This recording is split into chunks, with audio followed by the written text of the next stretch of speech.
Punjabi radio USA ਸੁਣ ਰਹੇ ਦੇਖ ਰਹੇ ਸਾਰੇ ਹੀ ਸਰੋਤਿਆਂ ਤੇ ਦਰਸ਼ਕਾਂ ਨੂੰ ਜੀ ਆਇਆਂ ਨੂੰ, ਸਭ ਨੂੰ ਪਿਆਰ ਭਰੀ ਸਤਿ ਸ੍ਰੀ ਅਕਾਲ। ਸਰੋਤਿਓ, ਪੰਜਾਬੀ ਟੈਕ ਟਾਕ ਦੇ ਵਿੱਚ ਆਪ ਸਭ ਦਾ ਸਵਾਗਤ ਹੈ। ਮੈਂ ਰਾਜਕਨਵੀਰ ਸਿੰਘ ਜੁੜ ਚੁੱਕੇ ਨੇ ਮੇਰੇ ਨਾਲ ਇਸ ਟਾਈਮ ਹਰ ਵਾਰ ਦੀ ਤਰ੍ਹਾਂ ਇਸ ਪ੍ਰੋਗਰਾਮ ਦੇ ਵਿੱਚ ਗੱਲਬਾਤ ਕਰਨ ਦੇ ਲਈ ਹਰਵਿੰਦਰ ਸਿੰਘ ਕੰਗ। ਹਰਵਿੰਦਰ ਸਿੰਘ ਜੀ ਆਇਆਂ ਨੂੰ ਸਵਾਗਤ ਹੈ। ਸਤਿ ਸ੍ਰੀ ਅਕਾਲ ਜੀ, ਜੀ ਆਇਆਂ ਨੂੰ। ਸਤਿ ਸ਼੍ਰੀ ਅਕਾਲ ਰਾਜਕਨਵੀਰ ਸਿੰਘ ਤੇ ਪੰਜਾਬੀ ਰੇਡੀਓ USA ਸੁਣਨ ਵਾਲੇ ਸਾਡੇ ਸਾਰੇ ਮਾਣਯੋਗ ਸਰੋਤਿਆਂ ਨੂੰ ਨਿੱਘਾ ਜੀ ਆਇਆਂ ਆਖਦੇ ਹਾਂ ਪ੍ਰੋਗਰਾਮ ਪੰਜਾਬੀ ਟੈਕ ਟਾਕ ਦੇ ਵਿੱਚ। ਬਿਲਕੁਲ ਹਰਵਿੰਦਰ ਸਿੰਘ, ਆਪਾਂ ਟੈਕਨੋਲੋਜੀ ਦੇ ਨਾਲ ਸੰਬੰਧਿਤ ਗੱਲਾਂ ਬਾਤਾਂ ਜਿਹੜੀਆਂ ਅਕਸਰ ਪੇਸ਼ ਕਰਦੇ ਰਹਿੰਦੇ ਹਾਂ। ਕੀ ਕੁਛ ਚੱਲ ਰਿਹਾ ਟੈਕਨੋਲੋਜੀ ਦੀ ਦੁਨੀਆ ਦੇ ਵਿੱਚ, ਕੀ ਤਬਦੀਲੀਆਂ ਆ ਰਹੀਆਂ, ਕੀ ਕੁਛ ਨਵਾਂ ਆ, ਕੀ ਕੁਛ ਜਿਹੜਾ ਹੋ ਰਿਹਾ ਆ। ਉਹ ਜੇ ਦੇਖਿਆ ਜਾਵੇ ਤਾਂ ਇਸ ਟਾਈਮ ਸਭ ਤੋਂ ਹੌਟ ਟੌਪਿਕ ਗੱਲਬਾਤ ਕਰਨ ਦੇ ਲਈ ਜਾਂ ਜਿਸ ਦੇ ਉੱਤੇ ਚਰਚਾ ਅਕਸਰ ਚੱਲਦੀ ਰਹਿੰਦੀ ਆ, AI ਦਾ ਜਿਹੜਾ ਉਹ ਮੁੱਦਾ ਆ ਉਹ ਇਸ ਟਾਈਮ ਤੁਰਿਆ ਰਹਿੰਦਾ ਆ। ਸੋ ਅੱਜ ਜਿਹੜਾ ਆਪਾਂ AI ਦੇ ਉੱਤੇ ਫਿਰ ਇੱਕ ਵਾਰੀ ਗੱਲਬਾਤ ਜਿਹੜੀ ਉਹ ਕਰਾਂਗੇ। ਆਰਟੀਫਿਸ਼ੀਅਲ ਇੰਟੈਲੀਜੈਂਸ ਜਿਸ ਨੂੰ ਆਖਿਆ ਜਾਂਦਾ, ਜਿਨ੍ਹਾਂ ਨੂੰ ਨਹੀਂ ਇਸ ਦੇ ਬਾਰੇ ਮੁੱਢਲੀ ਜਾਣਕਾਰੀ ਪਤਾ, ਉਹ ਆਪਣੇ ਸਾਡੇ ਪੁਰਾਣੇ ਪ੍ਰੋਗਰਾਮਸ ਆ ਉਹ ਵੀ ਸੁਣ ਦੇਖ ਸਕਦੇ ਆ, ਤਾਂ ਜੋ ਤੁਹਾਨੂੰ ਇਸ ਦੇ ਬਾਰੇ ਥੋੜ੍ਹਾ ਹੋਰ ਵੀ ਪਤਾ ਲੱਗੇ। ਬਾਕੀ ਗੱਲਾਂ ਬਾਤਾਂ ਦੇ ਦੌਰਾਨ ਤੁਹਾਨੂੰ ਸਮਝ ਆਉਂਦੀ ਜਾਊਗੀ ਵੀ AI ਕੀ ਆ, ਕੀ ਕਰ ਰਹੀ ਆ, ਕਿਵੇਂ ਸਾਰਾ ਕੁਛ ਹੋ ਰਿਹਾ। ਰੀਸੈਂਟਲੀ ਓਪਨ AI ਦੇ ਜਿਹੜੇ ਸੈਮ ਐਲਟਮੈਨ ਆ ਉਹ ਚਰਚਾਵਾਂ ਦੇ ਵਿੱਚ ਰਹੇ, ਅਸਤੀਫਾ ਵੀ ਦਿੱਤਾ, ਵਾਪਸ ਵੀ ਲੈ ਲਿਆ ਗਿਆ। ਉਹ ਉਹਨਾਂ ਦੀ ਹੁਣ ਆਪਣੀ ਟੀਮ ਆ, ਉਹ ਖੁਦ ਕਹਿੰਦੇ ਆ AI ਨੂੰ ਰੈਗੂਲੇਟ ਕੀਤਾ ਜਾਵੇ, ਰੈਗੂਲੇਟਰਸ ਦੇ ਕੋਲ ਜਿਹੜਾ ਉਹ ਜਾਂਦੇ ਆ। ਹੁਣ AI ਡਿਵੈਲਪਮੈਂਟ ਦੇ ਉੱਤੇ ਜੇ ਗੱਲ ਕਰੀਏ, ਸਾਲ ਕੁ ਭਰ ਹੋ ਗਿਆ ਹੋਊਗਾ ਹਰਵਿੰਦਰ, ਜਿਹੜੀ ਓਪਨ AI ਦੀ ਜਿਹੜੀ ਚੈਟ GPT ਜਾਂ ਇਹ ਸਾਰੀਆਂ ਚੀਜ਼ਾਂ ਨੂੰ ਸ਼ੁਰੂ ਹੋਇਆਂ ਨੂੰ। ਆਪਾਂ ਦੇਖ ਰਹੇ ਹਾਂ ਵੀ ਬਹੁਤ ਹੀ ਤੇਜ਼ ਰਫ਼ਤਾਰ ਦੇ ਨਾਲ ਇਹ ਐਕਸਲਰੇਟ ਹੋ ਰਹੀ ਆ। ਇਸ ਦੇ ਵਿੱਚ ਕਹਿ ਲਓ ਵੀ ਟੈਕਨੋਲੋਜੀ ਪੱਧਰ ਦੇ ਉੱਤੇ ਵੀ ਜਾਂ ਇਹਦਾ ਕੀ ਇਹ ਕਰ ਸਕਦੀ ਆ, ਬਹੁਤ ਤੇਜ਼ੀ ਦੇ ਵਿੱਚ ਤਰੱਕੀ ਜਿਹੜੀ ਇਹਦੇ ਵਿੱਚ ਆਈ ਆ, ਬਹੁਤ ਤੇਜ਼ੀ ਨਾਲ ਵੱਧ ਰਿਹਾ ਆ। ਸੋ ਅੱਜ ਆਪਾਂ AI ਡਿਵੈਲਪਮੈਂਟ ਦੇ ਵਿੱਚ ਐਕਸਲਰੇਸ਼ਨ ਦੀ ਜਿਹੜੀ ਉਹ ਗੱਲ ਕਰਦੇ ਹਾਂ। ਬਿਲੀਅਨਸ ਆਫ ਡਾਲਰ ਇਹਦੇ ਵਿੱਚ ਰੇਜ਼ ਹੋ ਰਹੇ ਆ। ਕਿੱਥੇ ਕੁ ਖੜੀ ਆ ਇਹ ਇੰਡਸਟਰੀ ਇਸ ਟਾਈਮ? ਹਾਂਜੀ, ਸੋ ਆਪਣੀ ਗੱਲਬਾਤ ਸ਼ੁਰੂ ਕਰਨ ਤੋਂ ਪਹਿਲਾਂ ਰਾਜਕਨ ਮੈਂ ਵੀ ਗੱਲ ਦੱਸਦੇ ਹਾਂ ਕਿ ਕਈ ਵਾਰ ਆਪਣੇ ਵਿਊਅਰਸ ਤੇ ਸਰੋਤੇ ਨਾ ਇਸ ਪਾਸੇ ਨੂੰ ਤੁਰ ਪੈਂਦੇ ਆ ਕਿ ਆਰਟੀਫਿਸ਼ੀਅਲ ਇੰਟੈਲੀਜੈਂਸ ਦੀ ਗੱਲਾਂ ਕਰਦੇ ਆ, ਟੈਕਨੀਕਲ ਗੱਲਾਂ ਇਹ ਸਾਡੇ ਫੀਲਡ ਦੀ ਨਹੀਂ ਆ, ਸਾਡੇ ਨਾਲ ਕੋਈ ਲੈਣਾ ਦੇਣਾ ਨਹੀਂ ਆ, ਇੱਦਾਂ ਦੀਆਂ ਵੀ ਗੱਲਾਂ ਦਿਮਾਗ ਵਿੱਚ ਆ ਸਕਦੀਆਂ। ਪਰ ਮੈਂ ਨਾਲ ਦੀ ਨਾਲ ਇਹ ਦੱਸ ਦੇਵਾਂ ਕਿ ਜਦੋਂ ਵੀ ਆਪਾਂ ਕੋਈ ਚੀਜ਼ ਨੂੰ ਸਮਝਣ ਦੀ ਕੋਸ਼ਿਸ਼ ਕਰਦੇ ਹਾਂ ਅਤੇ ਉਹਨੂੰ ਆਫਕੋਰਸ ਜੇ ਆਪਣਾ ਟੌਪਿਕ ਨਾ ਹੋਏ, ਆਪਣਾ ਫੀਲਡ ਨਾ ਹੋਵੇ, ਉਹਨੂੰ ਸਮਾਂ ਲੱਗਦਾ।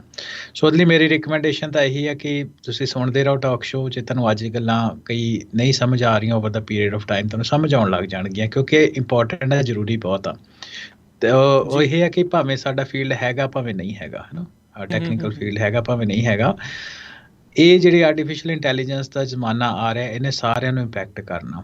ਇਕੱਲਾ ਡਿਵੈਲਪਰ ਦੇ ਪਰਸਪੈਕਟਿਵ ਤੋਂ ਨਹੀਂ, ਕੰਜ਼ਿਊਮਰ, ਕਿਉਂਕਿ ਅਸੀਂ ਕਿਸੇ ਨਾ ਕਿਸੇ ਤਰੀਕੇ ਅੱਜ ਦੇ ਸਮੇਂ ਵਿੱਚ ਵੀ ਆਰਟੀਫਿਸ਼ੀਅਲ ਇੰਟੈਲੀਜੈਂਸ ਨੂੰ ਕੰਜ਼ਿਊਮ ਕਰ ਰਹੇ ਹੋਵਾਂ, ਭਾਵੇਂ ਸਾਨੂੰ ਪਤਾ ਹੋਏ ਭਾਵੇਂ ਨਾ ਹੋਏ। ਅਸੀਂ ਕੰਪਨੀਜ਼ ਦੇ ਚੈਟਬੋਟ, ਆਪਾਂ ਕਿਸੇ ਕੰਪਨੀ ਨੂੰ ਕਾਲ ਕਰਦੇ ਹਾਂ, ਸਾਡੀ ਉਹ ਕਾਲਾਂ ਨੂੰ ਸੁਣਦੇ ਆ, ਹੋਲਡ ਦੇ ਲੈਣ। ਮੈਂ ਇੱਕ ਲੇਮੈਨ ਜੀ ਐਗਜ਼ਾਮਪਲ ਲੈ ਰਿਹਾ, ਹੈ ਨਾ, ਜਾਂ ਹੋਰ ਵੀ ਚੈਟਬੋਟ ਅੱਜ ਕੱਲ੍ਹ ਕਾਫੀ ਪੋਪੂਲਰ। ਤੁਸੀਂ ਕਿਸੇ ਟਰੈਵਲ ਵੈਬਸਾਈਟ 'ਤੇ ਜਾਓ, ਉੱਥੇ ਚੈਟਬੋਟ ਹੁੰਦੇ ਆ ਜਾਂ ਕਿ ਹੋਰ। ਸੋ ਇਹ ਆਲਰੇਡੀ ਇਹ ਚੀਜ਼ਾਂ ਆਪਾਂ ਇਹਨਾਂ ਨੂੰ ਦੇਖ ਰਹੇ ਹਾਂ, ਅਤੇ ਜੇ ਅਸੀਂ ਇਹ ਸਮਝ ਸਕਾਂਗੇ ਇਸ ਚੀਜ਼ ਨੂੰ, ਅਤੇ ਆਪਾਂ ਇਹਨੂੰ ਜ਼ਿੰਦਗੀ ਦੇ ਵਿੱਚ ਅਪਣਾ ਸਕਾਂਗੇ। ਅਸੀਂ ਇੰਗਲਿਸ਼ ਵਿੱਚ ਇੱਕ ਵਰਡ ਹੁੰਦਾ ਨਾ, ਹੈਡ ਆਫ ਦਾ ਕਰਵ, ਉਹ ਰਵਾਂਗੇ। ਅਤੇ ਜੇ ਹੈਡ ਆਫ ਦਾ ਕਰਵ ਰਵਾਂਗੇ ਤਾਂ ਆਪਾਂ ਇਸ ਜਿਹੜੀ ਨਵੀਂ ਟੈਕਨੋਲੋਜੀ ਆ ਰਹੀ ਹੈ ਇਹਦਾ ਬੈਨੀਫਿਟ ਲੈ ਸਕਾਂਗੇ, ਇਹਨੂੰ ਆਪਣੀ ਰੋਜ਼ਮਰਾ ਦੀ ਜ਼ਿੰਦਗੀ ਦੇ ਵਿੱਚ ਵਰਤ ਕੇ ਆਪਣਾ ਜਿਹੜੀ ਦੁਨੀਆ ਤੋਂ ਅਸੀਂ ਇੱਕ ਸਟੈਪ ਅੱਗੇ ਰਵਾਂਗੇ, ਜੋ ਕਿ ਬਹੁਤ ਜ਼ਰੂਰੀ ਹੋ ਗਿਆ ਅੱਜ ਦੇ ਸਮੇਂ ਵਿੱਚ। ਸੋ ਇਹਨੂੰ ਈਜ਼ੀਲੀ ਨਾ ਲਓ, ਇਸ ਤਰ੍ਹਾਂ ਨਾ ਸੋਚੋ ਕਿ ਈਜ਼ੀਲੀ ਇਹ ਤੋਂ ਪਰੇ ਨਾ ਜਾਓ, ਇਹ ਸੋਚ ਕੇ ਕਿ ਸਾਡਾ ਫੀਲਡ ਨਹੀਂ ਹੈਗਾ, ਸਾਡਾ ਨਾਲ ਕੋਈ ਲੈਣਾ ਦੇਣਾ ਨਹੀਂ ਆ। ਇਹਨੂੰ ਜ਼ਰੂਰ ਸਮਝੋ, ਬਾਰ ਜਿਹੜੀ ਚੀਜ਼ਾਂ ਦੀ ਨਹੀਂ ਸਮਝ ਆਉਂਦੀ ਉਹਨੂੰ ਸਮਝਣ ਦੀ ਕੋਸ਼ਿਸ਼ ਕਰੋ। ਆਪਣੀ ਰਿਸਰਚ ਵੀ ਕਰ ਸਕਦੇ, ਤੁਸੀਂ ਲਗਾਤਾਰ ਟਾਕ ਸ਼ੋ ਵੀ ਸੁਣ ਸਕਦੇ। ਅਤੇ ਸਾਡੀ ਵੀ ਕੋਸ਼ਿਸ਼ ਇਹ ਹੁੰਦੀ ਆ ਕਿ ਜਿਹੜੇ ਕੰਪਲੀਕੇਟਡ ਟਾਪਿਕ ਆ, ਖਾਸ ਤੌਰ 'ਤੇ ਆਰਟੀਫਿਸ਼ੀਅਲ ਇੰਟੈਲੀਜੈਂਸ, ਮਸ਼ੀਨ ਲਰਨਿੰਗ ਵਰਗੇ, ਇਹਨਾਂ ਨੂੰ ਸਿੱਧ ਪੱਧਰੀ, ਕਹਿ ਲਓ ਵੀ ਪੇਂਡੂ ਭਾਸ਼ਾ ਦੇ ਵਿੱਚ ਸਿੱਧ ਪੱਧਰੀ ਗੱਲਬਾਤ ਇਹਦੇ ਸੰਬੰਧ 'ਚ ਕੀਤੀ ਜਾਏ, ਤਾਂ ਕਿ ਇਹ ਸਾਰੀਆਂ ਗੱਲਾਂ ਤੁਹਾਨੂੰ ਸਮਝ ਲੱਗ ਸਕਣ। ਸੋ ਮੈਨੂੰ ਲੱਗਦਾ ਕਿ ਇਹ ਗੱਲਬਾਤ ਕਰਨੀ ਜ਼ਰੂਰੀ ਹੈ। ਅਤੇ ਉਸ ਤੋਂ ਬਾਅਦ ਜਿਹੜੀ ਤੁਸੀਂ ਐਕਸਲਰੇਸ਼ਨ ਦੀ ਗੱਲ ਕੀਤੀ ਆ, ਬਹੁਤ ਜ਼ਿਆਦਾ ਪੈਸਾ ਇਸ ਪਾਸੇ ਨੂੰ ਸਪੈਂਡ ਹੋ ਰਿਹਾ। ਬਿਲਕੁਲ 2022 ਦੇ ਵਿੱਚ ਜਦੋਂ ਨਵੰਬਰ ਦੇ ਵਿੱਚ, ਅਕਤੂਬਰ ਨਵੰਬਰ ਦੇ ਵਿੱਚ ਜਦੋਂ ਪਹਿਲਾ ਵਰਜ਼ਨ ਚੈਟ GPT ਦਾ ਰਿਲੀਜ਼ ਹੋਇਆ ਸੀ, ਅਤੇ ਉਸ ਤੋਂ ਬਾਅਦ ਕਹਿ ਲਓ ਕਿ ਇੱਕ ਹਿਸਾਬ ਨਾਲ ਤਰਥੱਲੀ ਮਚ ਗਈ ਸੀ। ਮਾਰਚ ਵਿੱਚ ਇਹਦਾ ਫਾਈਨਲ ਵਰਜ਼ਨ ਰਿਲੀਜ਼ ਹੋਇਆ, ਅਤੇ ਤਕਰੀਬਨ ਆਲਮੋਸਟ ਕਹਿ ਲਓ 1 ਸਾਲ ਹੋ ਗਿਆ ਇਹਨੂੰ ਰਿਲੀਜ਼ ਹੋਏ। ਅਤੇ 1 ਸਾਲ ਦੇ ਵਿੱਚ ਜਿੰਨੀ ਜ਼ਿਆਦਾ ਇਨਵੈਸਟਮੈਂਟ ਆਰਟੀਫਿਸ਼ੀਅਲ ਇੰਟੈਲੀਜੈਂਸ ਦੇ ਮਾਮਲੇ ਦੇ ਵਿੱਚ ਹੋਈ, ਆਰਟੀਫਿਸ਼ੀਅਲ ਇੰਟੈਲੀਜੈਂਸ ਨੂੰ ਵੱਖ-ਵੱਖ ਖੇਤਰਾਂ ਵਿੱਚ ਡਿਪਲੋਏ ਕਰਨ ਦੀ ਜਿਹੜੀ ਹੋੜ ਆ, ਉਹ ਲੱਗੀ। ਉਹਦਾ ਇੱਕ ਕਾਰਨ ਇਹ ਵੀ ਆ ਕਿ ਆਰਟੀਫਿਸ਼ੀਅਲ ਇੰਟੈਲੀਜੈਂਸ ਜੋ ਕੰਮ ਕਰ ਸਕਦੀ ਹੈ ਉਹਦੇ ਨਾਲ ਤੁਹਾਡਾ ਜਿਹੜਾ ਕੰਮ ਆਲਰੇਡੀ ਹੋ ਰਿਹਾ, ਇੱਕ ਤਾਂ ਉਹਦੀ ਸਪੀਡ ਬਹੁਤ ਵੱਧ ਜਾਏਗੀ, ਐਨਾਲਿਸਿਸ ਦੇ ਲਈ ਤੁਹਾਨੂੰ ਬਹੁਤ ਲੇਬਰ ਜਾਂ ਬੰਦਿਆਂ ਦੀ ਲੋੜ ਨਹੀਂ ਹੋਏਗੀ। ਅਤੇ ਕਿਉਂਕਿ ਬਹੁਤ ਜ਼ਿਆਦਾ ਬੰਦਿਆਂ ਦੀ ਜਦੋਂ ਲੋੜ ਨਹੀਂ ਹੁੰਦੀ, ਰਿਡੰਡੈਂਟ ਕੰਮ ਜਿਹੜੇ ਖਾਸ ਤੌਰ ਦੇ ਉੱਤੇ ਪਹਿਲੇ ਉਹਦੇ ਥੱਲੇ ਆਉਂਦੇ ਆ ਉਹ ਕਰ ਸਕਦੇ ਆ। ਅਤੇ ਇਹਦੇ ਨਾਲ ਆਫਕੋਰਸ ਬਿਜ਼ਨਸ ਜਿਹੜਾ ਤੁਸੀਂ ਕਰਦੇ ਹੋ ਜਾਂ ਤੁਹਾਡੀ ਬਿਜ਼ਨਸ ਦੇ ਵਿੱਚ ਜਿਹੜਾ ਤੁਸੀਂ ਪੈਸਾ ਖਰਚਦੇ ਹੋ, ਆਪਰੇਸ਼ਨਲ ਐਕਸਪੈਂਸਿਸ ਉਹ ਘੱਟਦੇ ਆ। ਸੋ ਇਹ ਸਾਰੇ ਬੈਨੀਫਿਟ ਹੋਣ ਦੇ ਕਰਕੇ ਸਾਰੀਆਂ ਕੰਪਨੀਜ਼ ਜਿਹੜੀਆਂ ਵਾ ਉਹ ਇਸ ਪਾਸੇ ਨੂੰ ਤੁਰ ਰਹੀਆਂ, ਕਿਉਂਕਿ ਜੇ ਆਫਕੋਰਸ ਜਦੋਂ ਤੁਸੀਂ ਬਿਜ਼ਨਸ ਰਨ ਕਰਦੇ ਹੋ, ਜਿਹਦੇ ਆਪਰੇਸ਼ਨਲ ਐਕਸਪੈਂਸਿਸ ਖਰਚਾ ਉਹਦਾ ਘੱਟਦਾ ਉਹਨੂੰ ਚਲਾਉਣ ਦਾ, ਅਤੇ ਕੰਪਨੀਆਂ ਕਿਉਂ ਨਾ ਉਸ ਪਾਸੇ ਨੂੰ ਇਨਵੈਸਟ ਕਰਨ। ਨਹੀਂ, ਬਿਲਕੁਲ millions to billions of dollar ਇਸ ਦੇ ਵਿੱਚ ਆ ਰਹੇ ਨੇ। ਇਹ ਇਸੇ ਤਰੀਕੇ ਦੇ ਨਾਲ ਵੱਧਦੇ ਜਿਹੜੇ ਹੋ ਜਾਣਾ। ਇਲੈਕਟ੍ਰਿਕ ਗੱਡੀਆਂ ਦੀ ਆਪਾਂ ਗੱਲ ਕੀਤੀ ਸੀਗੀ ਕੁਝ ਸਮਾਂ ਪਹਿਲਾਂ, ਤਾਂ ਉਹਦੇ ਵਿੱਚ ਵੀ ਆਪਾਂ ਦੇਖਿਆ ਵੀ ਕਿੱਦਾਂ ਜਿਹੜੀਆਂ ਗੈਸ ਪਾਵਰਡ ਜਾਇੰਟਸ ਆ, ਕਹਿ ਲਓ ਵੀ ਉਹਨਾਂ ਸਾਰਿਆਂ ਨੇ ਰੁੱਖ ਜਿਹੜਾ ਉਹ ਆਪਣਾ ਬਦਲਿਆ। ਆਉਣ ਵਾਲੇ ਸਮੇਂ 'ਚ ਕੀ ਆ, ਭਵਿੱਖ ਦੇ ਗਰਭ 'ਚ ਕੀ ਆ, ਉਹ ਕਿਸੇ ਨੂੰ ਨਹੀਂ ਜਿਹੜਾ ਉਹ ਪਤਾ। ਪਰ ਇੱਕ ਚੀਜ਼ ਜਿਹੜੀ ਉਹ ਜ਼ਰੂਰ ਪਤਾ ਹੁੰਦੀ ਆ ਵੀ ਜਦੋਂ ਆਪਾਂ ਅਕਸਰ ਕਹਿੰਦੇ ਰਹਿੰਦੇ ਆ ਵੀ ਫੋਲੋ ਦਾ ਮਨੀ, ਵੀ ਮਨੀ ਇਨਵੈਸਟਮੈਂਟ ਚੈੱਕ ਕਰੋ ਵੀ ਕਿਹੜੇ ਪਾਸੇ ਵੱਲ ਨੂੰ ਜਾ ਰਹੀ ਆ। ਅਤੇ ਜਦੋਂ ਇੱਕ ਪਾਸੇ ਵੱਲ ਨੂੰ ਜਾਣ ਲੱਗ ਜੇ ਤਾਂ ਉਹ ਸੁਭਾਵਿਕ ਹੀ ਇਹ ਗੱਲ ਆ ਵੀ ਉੱਥੇ ਕੁਛ ਨਾ ਕੁਛ ਵੱਡਾ ਜਿਹੜਾ ਉਹ ਹੋਣ ਜਾ ਰਿਹਾ ਹੈਗਾ ਆ। ਰੀਸੈਂਟਲੀ ਆਪਾਂ ਦੇਖ ਰਹੇ ਹਾਂ ਵੀ ਜਿੱਦਾਂ ਕਿਹਾ ਵੀ ਇਨਵੈਸਟਮੈਂਟ ਬਹੁਤ ਆ। ਕੰਪਨੀਜ਼ ਨੂੰ ਅਕਸਰ ਆਪਣਾ ਜਿਹੜਾ ਬੋਟਮ ਲਾਈਨ ਦੇ ਨਾਲ ਮਤਲਬ ਆ, ਕੈਪੀਟਲਿਸਟ ਮੁਲਕ ਆ, ਕਾਰਪੋਰੇਟ ਕਲਚਰ ਆ, ਕਾਰਪੋਰੇਟਸ ਨੂੰ ਇੱਕ ਹੀ ਹੁੰਦਾ ਵੀ ਸਾਨੂੰ ਇਵੈਂਚੁਅਲੀ ਮੁਨਾਫਾ ਕੀ ਆ, ਇੱਕ ਇੰਪਲਾਈ 'ਤੇ ਜੇ ਇੰਨੇ ਲਾ ਰਹੇ ਆ ਉਹਦਾ ਰਿਟਰਨ ਕੀ ਆਪਾਂ ਨੂੰ ਜਿਹੜਾ ਉਹ ਆ ਰਿਹਾ ਆ। ਤੁਹਾਡੇ ਹੁਣ ਆਪਾਂ ਸਿਲੀਕਨ ਵੈਲੀ ਦੀ ਗੱਲ ਕਰਦੇ, ਬਹੁਤ ਸਾਰੀਆਂ ਜੋਬ ਲੋਸਿਸ ਜਿਹੜੀਆਂ ਉਹ ਆ ਰਹੀਆਂ ਆ। ਕੀ ਇਹ ਜਿਹੜੀਆਂ ਜੋਬ ਲੋਸਿਸ ਆਰਟੀਫਿਸ਼ੀਅਲ ਇੰਟੈਲੀਜੈਂਸ ਇਹ ਜੋਬ ਲੋਸ ਦਾ ਉੱਤੇ ਇੰਪੈਕਟ ਹੈਗਾ ਆ? ਕੀ ਉਹਦੇ ਕਰਕੇ ਵੀ ਜੋਬਸ ਜਾ ਰਹੀਆਂ? ਜੀ, ਸੋ ਆਪਾਂ ਪਹਿਲੀ ਗੱਲ ਫੋਲੋ ਦਾ ਮਨੀ ਹੈ ਨਾ, ਉਹਦੀ ਗੱਲ ਆਪਾਂ ਕਰਦੇ ਹਾਂ, ਫਿਰ ਆਪਾਂ ਜੋਬਸ ਵੱਲ ਆਉਂਦੇ ਹਾਂ। ਸੋ ਫੋਲੋ ਦਾ ਮਨੀ ਵਿੱਚ ਇਹ ਆ ਵੀ ਰਾਜਕਨ ਟੈਂਪਰੇਰੀ ਹਾਲਟ ਹੋ ਸਕਦਾ। ਆਪਾਂ ਨੇ ਐਗਜ਼ਾਮਪਲ ਲੈਂਦੇ 2021.com ਬਰਸਟ ਦੀ, ਅਤੇ ਉਹਦੇ ਵਿੱਚ ਕੀ ਹੋਇਆ ਕਿ ਬਹੁਤ ਜ਼ਿਆਦਾ ਇਨਵੈਸਟਮੈਂਟ .net.com ਹੈ ਨਾ, ਇੰਟਰਨੈਟ ਬੇਸਡ ਕੰਪਨੀਜ਼ ਦੇ ਉੱਤੇ ਬਹੁਤ ਜ਼ਿਆਦਾ ਇਨਵੈਸਟਮੈਂਟ ਹੋਈ। ਇੱਕ ਵੱਡਾ ਬਬਲ ਬਣ ਗਿਆ, ਬਾਅਦ ਵਿੱਚ 2001 ਦੇ ਵਿੱਚ ਬਰਸਟ ਹੋਇਆ ਹੈ ਨਾ। ਸੋ ਉਹਦੇ ਵਿੱਚ ਲੋਕਾਂ ਦੇ ਗੱਲ ਕਰ ਗਈ ਕਿ ਨਹੀਂ ਯਾਰ ਇਹ ਤਾਂ ਬਬਲ ਹੀ ਸੀ, ਇਹਦੇ ਨਾਲ ਕੋਈ ਏਡੀ ਗੱਲ ਨਹੀਂ ਸੀ। ਪਰ ਇਵੈਂਚੁਅਲੀ ਉਹ ਇੱਕ ਬਬਲ ਤਾਂ ਜ਼ਰੂਰ ਸੀ ਪੈਸੇ ਪੱਖੋਂ, ਪਰ ਉਹ ਜਿਹੜਾ ਕੰਮ ਉਹ ਰੁਕਿਆ ਨਹੀਂ ਹੈ ਨਾ। ਸਾਨੂੰ ਸਾਰਿਆਂ ਨੂੰ ਪਤਾ ਵੈਬਸਾਈਟ ਦਾ ਕਲਚਰ ਜਿਹੜਾ ਉਹ ਅੱਗੇ ਵਧਿਆ, ਟੈਕਨੋਲੋਜੀ ਦਾ, ਨੈਟਵਰਕਿੰਗ ਦਾ, ਉਹ ਇੱਕ ਥੋੜ੍ਹੇ ਚਿਰ ਦੇ ਵਾਸਤੇ ਉਹ ਹਾਲਟ ਜ਼ਰੂਰ ਹੋਇਆ, ਉਹਦੀ ਐਕਸਲਰੇਸ਼ਨ ਦੀ ਜਿਹੜੀ ਸਪੀਡ ਆ ਉਹ ਜ਼ਰੂਰ ਘਟੀ, ਪਰ ਉਹ ਰੁਕਿਆ ਨਹੀਂ। ਸੋ ਸੇਮ ਚੀਜ਼ ਇਹੀ ਆ ਵੀ ਜਦੋਂ ਮੈਂ ਪਹਿਲਾਂ ਗੱਲ ਕੀਤੀ, ਮੈਂ ਉਹ 'ਤੇ ਦੁਬਾਰਾ ਐਮਫੇਸਾਈਜ਼ ਕਰਦਾ ਵੀ ਦੇਖੋ ਕੋਈ ਚੀਜ਼ ਹਵਾ ਵਿੱਚ ਤਾਂ ਹੀ ਹੋ ਸਕਦੀ ਆ ਜੇ ਉਹਦਾ ਕੋਈ ਆਧਾਰ ਨਹੀਂ ਹੈ। ਇਹਦਾ ਤਾਂ ਸੋਲਿਡ ਆਧਾਰ ਹੈਗਾ ਹੀ ਆ ਸਾਡੇ ਸਾਹਮਣੇ ਕਿ ਆਪਰੇਸ਼ਨਲ ਐਕਸਪੈਂਸਿਸ ਤੁਹਾਡੇ ਕੰਪਨੀ ਕੋਈ ਰਨ ਕਰਨ ਨੂੰ ਜਾਂ ਬਿਜ਼ਨਸ ਰਨ ਕਰਨ ਨੂੰ ਖਰਚੇ ਘੱਟ ਰਹੇ ਆ ਕਿਸੇ ਇਹ ਟੈਕਨੋਲੋਜੀ ਦੇ ਆਉਣ ਦੇ ਨਾਲ। ਸੋ ਇਹ ਡੈਫੀਨੇਟਲੀ ਇਹ ਫਿਊਚਰ ਹੀ ਇਹਦਾ ਹੋਏਗਾ, ਕਿਉਂਕਿ ਯੂਜ਼ ਕੇਸਿਸ ਆਪਾਂ ਸਾਹਮਣੇ ਦੇਖ ਲਏ। ਹਾਂ, ਇਹਦੀ ਸਪੀਡ ਜਿਹੜੇ ਹਿਸਾਬ ਨਾਲ ਅੱਜ ਦੀ ਸਪੀਡ ਦੇ ਉੱਤੇ ਜਾ ਰਿਹਾ, ਕਈ ਇਹਨੂੰ ਆਰਗਿਊ ਕਰ ਸਕਦੇ ਆ ਕਿ ਇਹ ਸਪੀਡ ਦੇ ਨਾਲ ਜਿਸ ਦੇ ਨਾਲ ਅੱਜ ਜਾ ਰਿਹਾ ਸ਼ਾਇਦ ਸਪੀਡ ਸਸਟੇਨ ਨਾ ਕਰ ਸਕੇ। ਉਹ ਆਉਣ ਵਾਲੇ ਸਮੇਂ ਦੇ ਵਿੱਚ ਆਪਾਂ ਦੇਖਾਂਗੇ ਕਿ ਗੱਲ ਸਹੀ ਹੈ ਕਿ ਨਹੀਂ, ਪਰ ਫਿਊਚਰ ਡੈਫੀਨੇਟਲੀ ਇਹ ਬਦਲਾਅ ਲਿਆਏਗੀ। ਹੁਣ ਆਪਾਂ ਗੱਲ ਕਰਦੇ ਹਾਂ ਕਿ ਪੈਸੇ ਦੀ। ਸੈਮ ਐਲਟਮੈਨ ਦੀ ਤੁਸੀਂ ਗੱਲ ਕੀਤੀ। ਸੈਮ ਐਲਟਮੈਨ ਨੇ ਇਸ ਟਾਈਮ ਬਿਲੀਅਨਸ ਆਫ ਡਾਲਰ ਜਿਹੜੇ ਆ ਉਹ ਰੇਜ਼ ਕਰ ਰਹੇ ਆ to create a network of artificial intelligence chip factories. So ਉਹਦਾ ਇਹ ਕਹਿ ਰਹੇ ਵੀ ਆਉਣ ਵਾਲੇ ਸਮੇਂ ਦੇ ਵਿੱਚ, ਅੱਗੇ ਆਪਾਂ ਫੇਸਬੁੱਕ ਦੀ ਵੀ ਗੱਲ ਕਰਾਂਗੇ, ਉਹਦੇ ਵਿੱਚ ਕਿਉਂਕਿ AI ਚਿਪਸ ਅੱਜ ਦੇ ਸਮੇਂ ਦੇ ਵਿੱਚ ਕਾਫੀ ਡਿਮਾਂਡ ਦੇ ਵਿੱਚ, ਫਿਊਚਰ ਵਿੱਚ ਵੀ ਇਹ ਕਹਿ ਰਹੇ ਆ ਕਿ ਇਹ ਜਿਹੜੀ ਡਿਮਾਂਡ ਆ ਵਧਣੀ ਆ, ਘਟਣੀ ਨਹੀਂ ਹੈ। ਕਿਉਂਕਿ ਆਪਾਂ ਹਰ ਇੱਕ ਚੀਜ਼ ਵਿੱਚ ਵੇਖਿਆ ਵੀ ਆਰਟੀਫਿਸ਼ੀਅਲ ਇੰਟੈਲੀਜੈਂਸ ਚਿਪਸ ਦੇ ਜਿਹੜੇ ਆਪਾਂ ਲੋੜ ਪੈਂਦੀ ਆ। ਸੋ ਉਹਨੂੰ ਕਿੱਦਾਂ ਸਪਲਾਈ ਚੇਨ ਨੂੰ ਧਿਆਨ ਵਿੱਚ ਰੱਖਿਆ ਜਾਏ, ਕਿੱਥੇ ਡਿਮਾਂਡ ਪਲੈਨਿੰਗ ਨੂੰ ਕਿੱਦਾਂ ਅਸੀਂ ਕੰਟਰੋਲ ਵਿੱਚ ਰੱਖ ਸਕੀਏ। ਅਮਰੀਕਨ ਪਰਸਪੈਕਟਿਵ ਤੋਂ ਗੱਲ ਕਰਦੇ, ਮੋਟੇ ਤੌਰ 'ਤੇ ਵੈਸਟ ਦੇ ਪਰਸਪੈਕਟਿਵ ਤੋਂ, ਕਿ ਉਹਨੂੰ ਆਪਾਂ ਕਿੱਦਾਂ ਕੰਟਰੋਲ ਕਰ ਸਕੀਏ ਡਿਮਾਂਡ ਅਤੇ ਕੰਜ਼ੰਪਸ਼ਨ ਨੂੰ, ਤਾਂ ਉਹਦੇ ਵਾਸਤੇ ਉਹ ਕੰਮ ਕਰ ਰਹੇ ਆ। ਅਤੇ ਰਾਜਕਰ ਨੇ ਜਿੱਦਾਂ ਪਹਿਲਾਂ ਕਿਹਾ ਕਿ ਹਰ ਇੱਕ ਇੰਡਸਟਰੀ ਦੇ ਵਿੱਚ ਇਹਦਾ ਇੰਪੈਕਟ ਹੈਗਾ। ਹੁਣ ਆਪਾਂ ਗੱਲ ਕਰਦੇ ਹਾਂ ਵੀ ਕਲਾਈਮੇਟ ਚੇਂਜ ਹੈ ਨਾ, ਅੱਜ ਕੱਲ੍ਹ ਉਹ ਵੀ ਕਾਫੀ ਸੁਰਖੀਆਂ ਦੇ ਵਿੱਚ ਆ, ਅਤੇ ਉਹਦੇ ਵਿੱਚ ਵੀ ਹੁਣ ਜਿਹੜਾ ਇੱਕ ਕਲਾਈਮੇਟ GPT ਕਰਕੇ AI ਮਾਡਲ ਬਣਨੇ ਸ਼ੁਰੂ ਹੋਏ ਆ। ਫਸਟ ਉਹ ਕਲੇਮ ਕਰਦੇ ਵੀ ਉਹ ਫਰਸਟ ਐਵਰ AI ਮਾਡਲ ਆ, ਉਹ dedicated to fighting climate change. ਇਸੇ ਤਰ੍ਹਾਂ ਕਿ 11 ਲੈਬਸ ਕਰਕੇ ਹੁਣ $80 ਮਿਲੀਅਨ ਜਿਹੜਾ ਉਹ ਰੇਜ਼ ਕੀਤਾ ਫॉर AI ਵੌਇਸ ਕਲੋਨਿੰਗ ਮਤਲਬ ਆਵਾਜ਼ ਨੂੰ ਕਾਪੀ ਕਰਨ ਦੇ ਪ੍ਰੋਜੈਕਟ ਦੇ ਲਈ 80 ਮਿਲੀਅਨ, ਥੋੜੀ ਅਮਾਉਂਟ ਨਹੀਂ ਹੁੰਦੀ ਹੈ। ਉਸ ਤੋਂ ਬਾਅਦ ਸਪਲਾਈ ਚੇਨ ਦੇ ਵਿੱਚ ਅੱਜ ਹੀ ਇਹ ਮੈਂ ਪੜ੍ਹਦਾ ਸੀ ਰਿਪੋਰਟ ਰਿਲੀਜ਼ ਹੋਈ ਆ ਵੀ ਦੁਨੀਆ ਭਰ ਦੇ ਵਿੱਚ AI ਜਿਹੜੀ ਆ ਉਹ ਕਾਫੀ ਜ਼ਿਆਦਾ ਪ੍ਰੋਕਿਉਰਮੈਂਟ ਤੇ ਸਪਲਾਈ ਚੇਨ ਦੇ ਇਸ਼ੂਜ਼ ਨੂੰ ਹੱਲ ਕਰਨ ਦੇ ਵਿੱਚ ਕਾਮਯਾਬ ਹੋਏਗੀ। ਜਿਹਦੇ ਵਿੱਚ ਹਾਂਜੀ EPS ਨਿਊਜ਼ ਨੇ ਅੱਜ ਇੱਕ ਜਿਹੜੀ ਇਹ ਰਿਪੋਰਟ ਕੱਢੀ ਆ, ਇਹਨੂੰ ਆਪਾਂ ਸ਼ੇਅਰ ਵੀ ਕਰ ਦਾਂਗੇ, ਤੁਸੀਂ ਉਹਨਾਂ ਨਾਲ ਕਰ ਸਕਦੇ ਹੋ, ਵੇਖ ਸਕਦੇ ਹੋ। ਸੋ ਉਹਦੇ ਵਿੱਚ ਇਹ ਆ ਕਿ ਜਿਹੜੀ AI ਜਨਰੇਟਿਵ AI ਆ ਪ੍ਰੋਕਿਉਰਮੈਂਟ ਦੇ ਵਿੱਚ ਪ੍ਰੋਡਕਟੀਵਿਟੀ, ਕਾਸਟ ਰਿਡਕਸ਼ਨ, ਬਿਜ਼ਨਸ ਦੀ ਐਜਿਲਿਟੀ ਮਤਲਬ ਫਲੈਕਸੀਬਿਲਿਟੀ ਤੇ ਡਿਜੀਟਲ ਟਰਾਂਸਫਰਮੇਸ਼ਨ ਤੇ ਐਕਸਟਰਨਲ ਕੋਆਰਡੀਨੇਸ਼ਨ ਦੇ ਜਿਹੜੇ ਇਹੀ ਤੇ ਮੇਨ ਚੀਜ਼ਾਂ ਹੁੰਦੀਆਂ ਨਾ ਇਹਦੇ ਵਿੱਚ, ਉਹ ਜਿਹੜੇ ਸਪੀਡ ਨੂੰ ਕੰਮ ਕਰਨ ਦੀ ਸਪੀਡ ਨੂੰ ਤੇ ਆਟੋ ਐਡਜਸਟਮੈਂਟ ਇਸ ਹਿਸਾਬ ਦੇ ਨਾਲ ਕਰ ਸਕੇਗੀ ਕਿ ਤੁਹਾਡਾ ਕਾਫੀ ਜ਼ਿਆਦਾ ਇਹਦੇ ਵਿੱਚ ਬੈਨੀਫਿਟ ਹੋ ਸਕੇਗਾ। ਸੋ ਸਪਲਾਈ ਚੇਨ ਰਾਜਕਰਨ ਅੱਜ ਕੱਲ੍ਹ ਵੈਸੇ ਵੀ ਕਿਉਂਕਿ ਸੁਰਖੀਆਂ ਵਿੱਚ ਆ, ਸਾਨੂੰ ਜੀਓਪੋਲਿਟਿਕਸ ਦੇ ਮਾਹਰਾਂ ਨੂੰ ਪਤਾ ਹੋ ਕਿ ਰੈੱਡ ਸੀ ਦੇ ਵਿੱਚ ਜੋ ਵੀ ਚੱਲ ਰਿਹਾ ਉਹਦੇ ਕਰਕੇ ਸਪਲਾਈ ਚੇਨ ਇੰਟਰਪਸ਼ਨ ਚੱਲਦੀ ਪਈ ਹੈ ਨਾ, ਦੁਨੀਆ ਭਰ ਦੇ ਵਿੱਚ ਯੂਕਰੇਨ ਵਾਰ ਚੱਲਦੀ ਪਈ, ਤਾਇਵਾਨ ਦੇ ਵਿੱਚ ਜਿਹੜਾ ਰੌਲਾ ਚੱਲਦਾ ਉਹਦੇ ਕਰਕੇ ਸਾਰਿਆਂ ਨੂੰ ਕੰਸਰਨ ਹੈਗਾ ਸਪਲਾਈ ਚੇਨ ਦੇ ਵਿੱਚ। ਸੋ ਆਰਟੀਫਿਸ਼ੀਅਲ ਇੰਟੈਲੀਜੈਂਸ ਮੇਰੇ ਕਹਿਣ ਦਾ ਮਤਲਬ ਕਲਾਈਮੇਟ ਚੇਂਜ ਤੋਂ ਲੈ ਕੇ ਵੌਇਸ ਕਲੋਨਿੰਗ ਤੋਂ ਲੈ ਕੇ ਸਪਲਾਈ ਚੇਨ ਦੇ ਜੇ ਮਸਲੇ ਹੱਲ ਕਰ ਰਹੀ ਆ ਜਾਂ ਪੋਟੈਂਸ਼ੀਅਲ ਰੱਖਦੀ ਆ ਉਹ ਮਸਲੇ ਹੱਲ ਕਰਨ ਦੇ ਲਈ, ਤੇ ਕਿਉਂ ਨਾ ਇਹ ਫਿਊਚਰ ਦੀ ਟੈਕਨੋਲੋਜੀ ਹੋਏਗੀ। ਬਿਲਕੁਲ। ਇਸ ਟਾਈਮ ਸੈਮ ਐਲਟਮੈਨ ਕਹਿੰਦੇ ਵੀ ਉਹ ਲਗਾਤਾਰ ਜਾ ਰਹੇ ਆ ਜਿਹਦੇ ਵਿੱਚ ਬਿਲੀਅਨਸ ਆਫ ਡਾਲਰ ਉਹ ਰੇਜ਼ ਕਰ ਰਹੇ ਆ। ਕਦੀ ਉਹ ਦੁਬਈ ਹੁੰਦੇ ਆ, G42 'ਚ ਹੁੰਦੇ ਆ, ਕਦੀ ਕਿਤੇ ਹੁੰਦੇ ਆ, ਤੇ ਹੁਣੇ ਰੀਸੈਂਟਲੀ ਵਰਲਡ ਇਕਨੋਮਿਕ ਫੋਰਮ ਵੀ ਹੋ ਕੇ ਹਟੀ, ਉਹਦੀ ਵੀ ਆਪਾਂ ਚਰਚਾ ਕਰਾਂਗੇ ਵੀ ਉਹਨਾਂ ਨੇ ਵੀ ਡੈਵੋਸ ਦੇ ਵਿੱਚ ਵੀ ਉਹਨਾਂ ਨੇ ਉੱਥੇ ਕੀ ਜਿਹੜੀਆਂ ਉਹ ਗੱਲਾਂ ਕੀਤੀਆਂ। ਤੇ ਆਪਾਂ ਜੌਬ ਲਾਸ ਵਾਲੀ ਹੁਣ ਉਸ ਮੁੱਦੇ ਦੇ ਉੱਤੇ ਆਈਏ ਵੀ ਕੀ AI, ਕਿਉਂਕਿ ਇਹ ਆਪਾਂ ਗੱਲ ਤਾਂ ਸੁਣੀ ਆ, ਬਹੁਤ ਚਿਰ ਤੋਂ ਸੁਣ ਰਹੇ ਹਾਂ ਵੀ AI ਆਉਣ ਦੇ ਨਾਲ ਜੌਬ ਲਾਸਿਸ ਹੋ ਸਕਦੀਆਂ।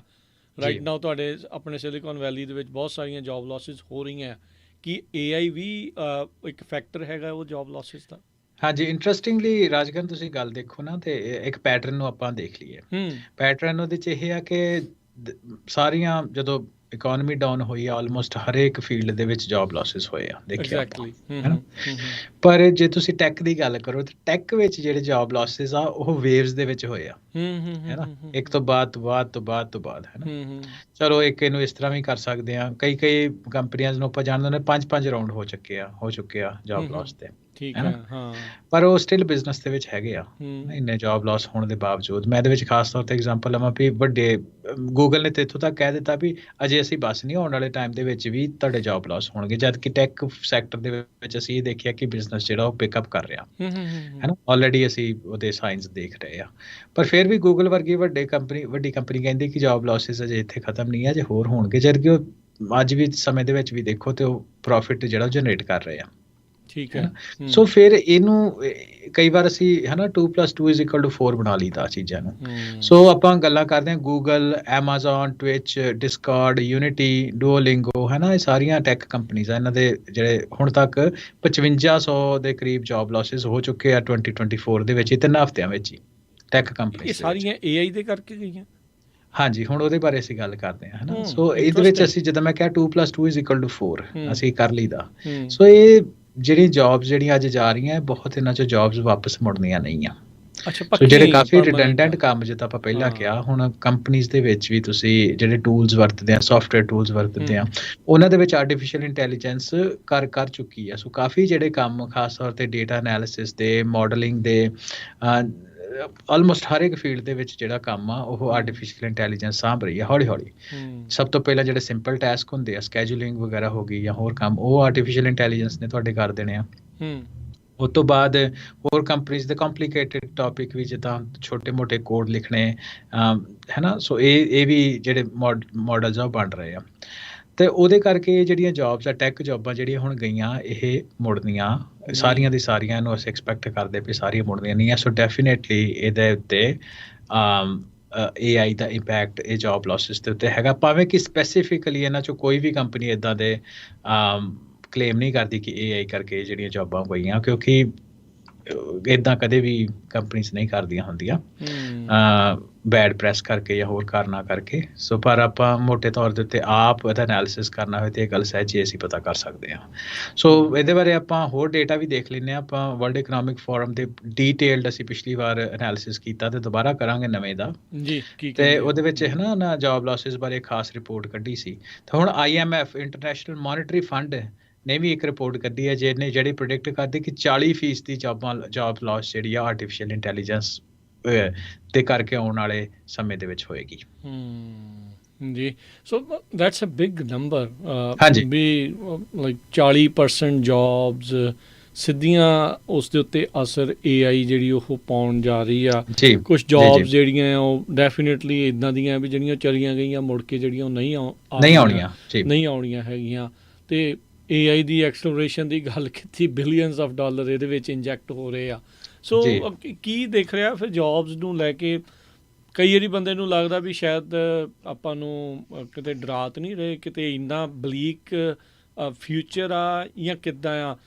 Is it ਗੋਨਾ take some time ਇਹ 40% ਜੌਬ ਲਾਸ ਦੇ ਲਈ ਕਿ ਬਹੁਤ ਜਲਦੀ ਜਿਹੜਾ ਇਹ ਟਾਈਮ ਫਰੇਮ ਆਪਣੇ ਮੂਹਰੇ ਆ ਜਾਣਾ ਹੈ?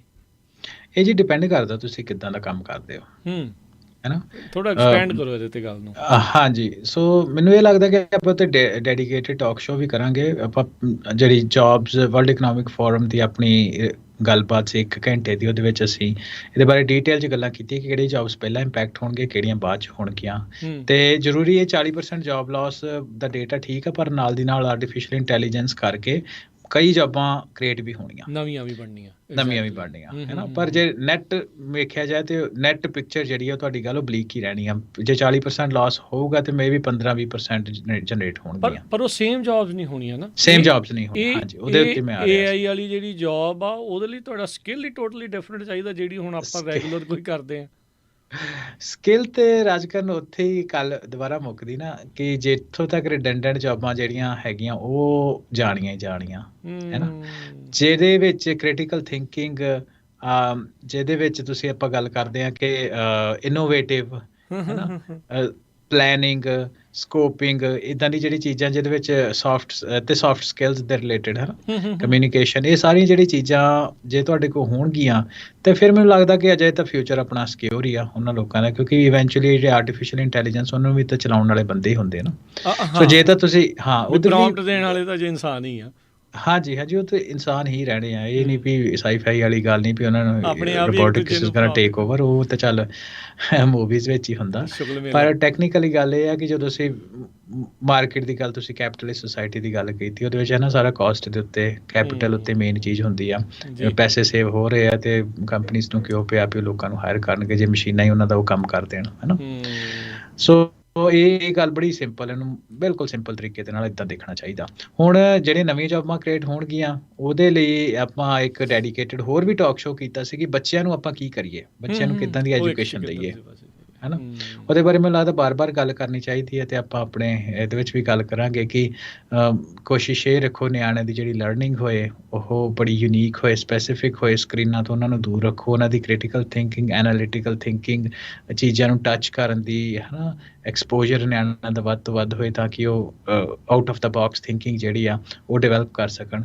ਸੋ ਇਹ ਜੇ ਨਿਆਣੇ ਇਸ ਤਰ੍ਹਾਂ ਦੀ ਸੋਚ ਲੈ ਕੇ ਵੱਡੇ ਹੋਣਗੇ ਜਾਂ ਇੱਦਾਂ ਦੀ ਐਨਾਲਿਸਿਸ ਕਰਕੇ ਵੱਡੇ ਹੋਣਗੇ, ਉਹਨਾਂ ਆਪਣਾ ਰਾਹ ਆਉਣ ਵਾਲੇ ਸਮੇਂ ਦੇ ਵਿੱਚ ਲੱਭ ਜਾਣਾ। ਏਡੀ ਘਬਰਾਉਣ ਵਾਲੀ ਗੱਲ ਨਹੀਂ, ਇਹ ਡੂਮਸਡੇ ਸਿਨੈਰੀਓ ਨਹੀਂ ਹੈਗਾ। ਬਿਲਕੁਲ ਹੈ ਨਾ। ਇਹ ਇਸ ਤਰ੍ਹਾਂ ਦਾ ਸਿਨੈਰੀਓ ਵੀ ਬੀ ਐਕਟਿਵ। ਹੁਣ ਵਰਲਡ ਜਿਹੜਾ ਉਹ ਚੇਂਜ ਹੋ ਰਿਹਾ, ਹੈ ਨਾ, ਤੇ ਪਹਿਲਾਂ ਵੀ ਚੇਂਜ ਹੁੰਦਾ ਆ, ਪਰ ਹੁਣ ਫਰਕ ਇਹ ਆ ਵੀ ਇਹਦੀ ਐਕਸਲੇਸ਼ਨ ਥੋੜ੍ਹੀ ਜਿਹੀ ਜ਼ਿਆਦਾ ਹੋ ਗਈ ਆ, ਹੈ ਨਾ, ਦੀ ਸਪੀਡ ਜ਼ਿਆਦਾ ਸਪੀਡ ਦੇ ਨਾਲ ਵੱਧ ਰਿਹਾ, ਹੈ ਨਾ।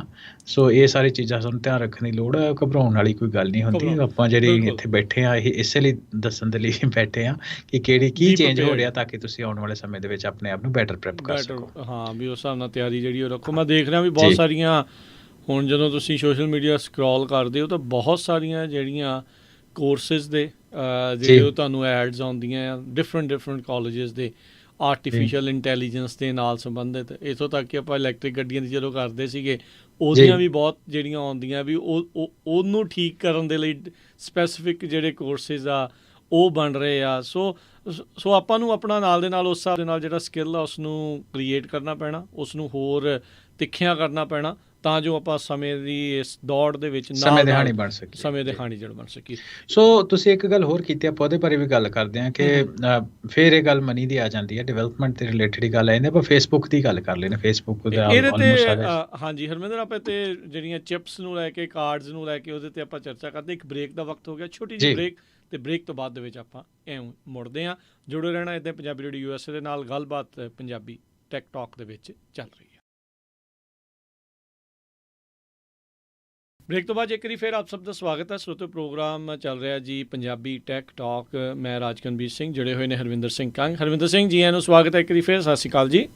ਸਤਿ ਸ਼੍ਰੀ ਅਕਾਲ। ਤੇ ਪੰਜਾਬੀ ਰੇਡੀਓ USA ਸੁਣਨ ਵਾਲੇ ਸਾਡੇ ਸਾਰੇ ਸਰੋਤਿਆਂ ਤੇ ਵਿਊਅਰਸ ਦਾ ਇੱਕ ਵਾਰੀ ਫਿਰ ਤੋਂ ਨਿੱਘਾ ਜੀ ਆਇਆਂ ਕਰਦੇ ਹਾਂ ਇੱਕ ਛੋਟੀ ਜਿਹੀ ਬ੍ਰੇਕ ਤੋਂ ਬਾਅਦ ਪ੍ਰੋਗਰਾਮ ਪੰਜਾਬੀ ਟੈਕ ਟਾਕ ਦੇ ਵਿੱਚ। ਹਰਵਿੰਦਰ, ਗੱਲਬਾਤ ਆਪਾਂ ਬ੍ਰੇਕ ਤੋਂ ਪਹਿਲਾਂ ਛੱਡੀ ਸੀ, ਸ਼ੁਰੂ ਕੀਤੀ ਸੀ AI ਕਾਰਡਸ, ਫੇਸਬੁੱਕ ਦੀ ਗੱਲ ਕੀਤੀ ਸੀ। ਕੁਛ ਕਿਤੇ ਜਿਹੜੀਆਂ AI ਦੀਆਂ ਚਿੱਪਾਂ ਆ ਉਹ ਬਹੁਤ ਮਹਿੰਗੀਆਂ ਹੋ ਗਈਆਂ, eBay ਤੇ 40-40 ਹਜ਼ਾਰ ਨੂੰ ਵਿਕਣ ਲੱਗ ਗਈਆਂ। ਫੇਸਬੁੱਕ ਵਾਲੇ ਕਹਿੰਦੇ ਵੀ ਅਸੀਂ AI ਦੇ ਕਾਰਡ ਜਿਹੜੇ ਉਹ ਕੁਛ ਉਹ ਬਣਾ ਰਹੇ, ਉਹ ਬਾਏ ਕਰ ਰਹੇ ਆ ਵੱਡੇ ਪੱਧਰ ਦੇ ਉੱਤੇ। ਕੀ ਹੈ ਸਾਰੀ ਚੀਜ਼ ਦੇ ਪਿੱਛੇ ਜੀ ਇਸ ਟਾਈਮ?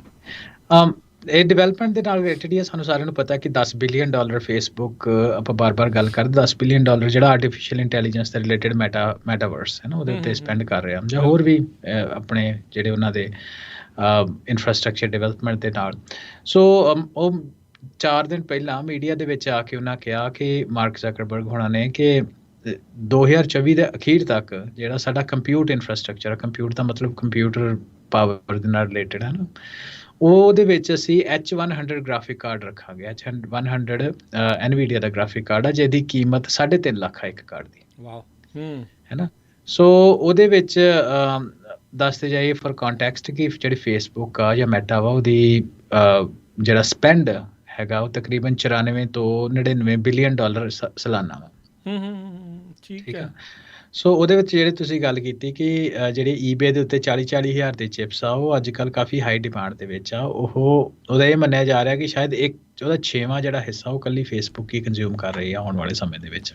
ਠੀਕ ਹੈ। ਇਹ ਆਪਣੇ ਜ਼ਕਰਬਰਗ ਨੇ ਕੁਐਸਟ ਵਾਲਿਆਂ ਦੇ ਵਿੱਚ ਲਾ ਰਹੇ ਆ ਜ਼ਿਆਦਾ ਮੈਟਾਵਰਸ। ਹਾਂਜੀ। ਸੋ ਇਹ ਤਾਂ ਚਲੋ ਸ਼ਾਇਦ ਉਹਨਾਂ ਦਾ ਕੌਨਫੀਡੈਂਸ਼ੀਅਲ ਹੋਏਗਾ ਕਿ ਇਹਦੇ ਵਿੱਚ ਕਰ ਰਹੇ, ਉਹਨਾਂ ਕੰਪਿਊਟ ਇਨਫਰਾਸਟਰਕਚਰ ਦਾ ਵਰਡ ਯੂਜ਼ ਕੀਤਾ ਇਹਦੇ ਵਾਸਤੇ।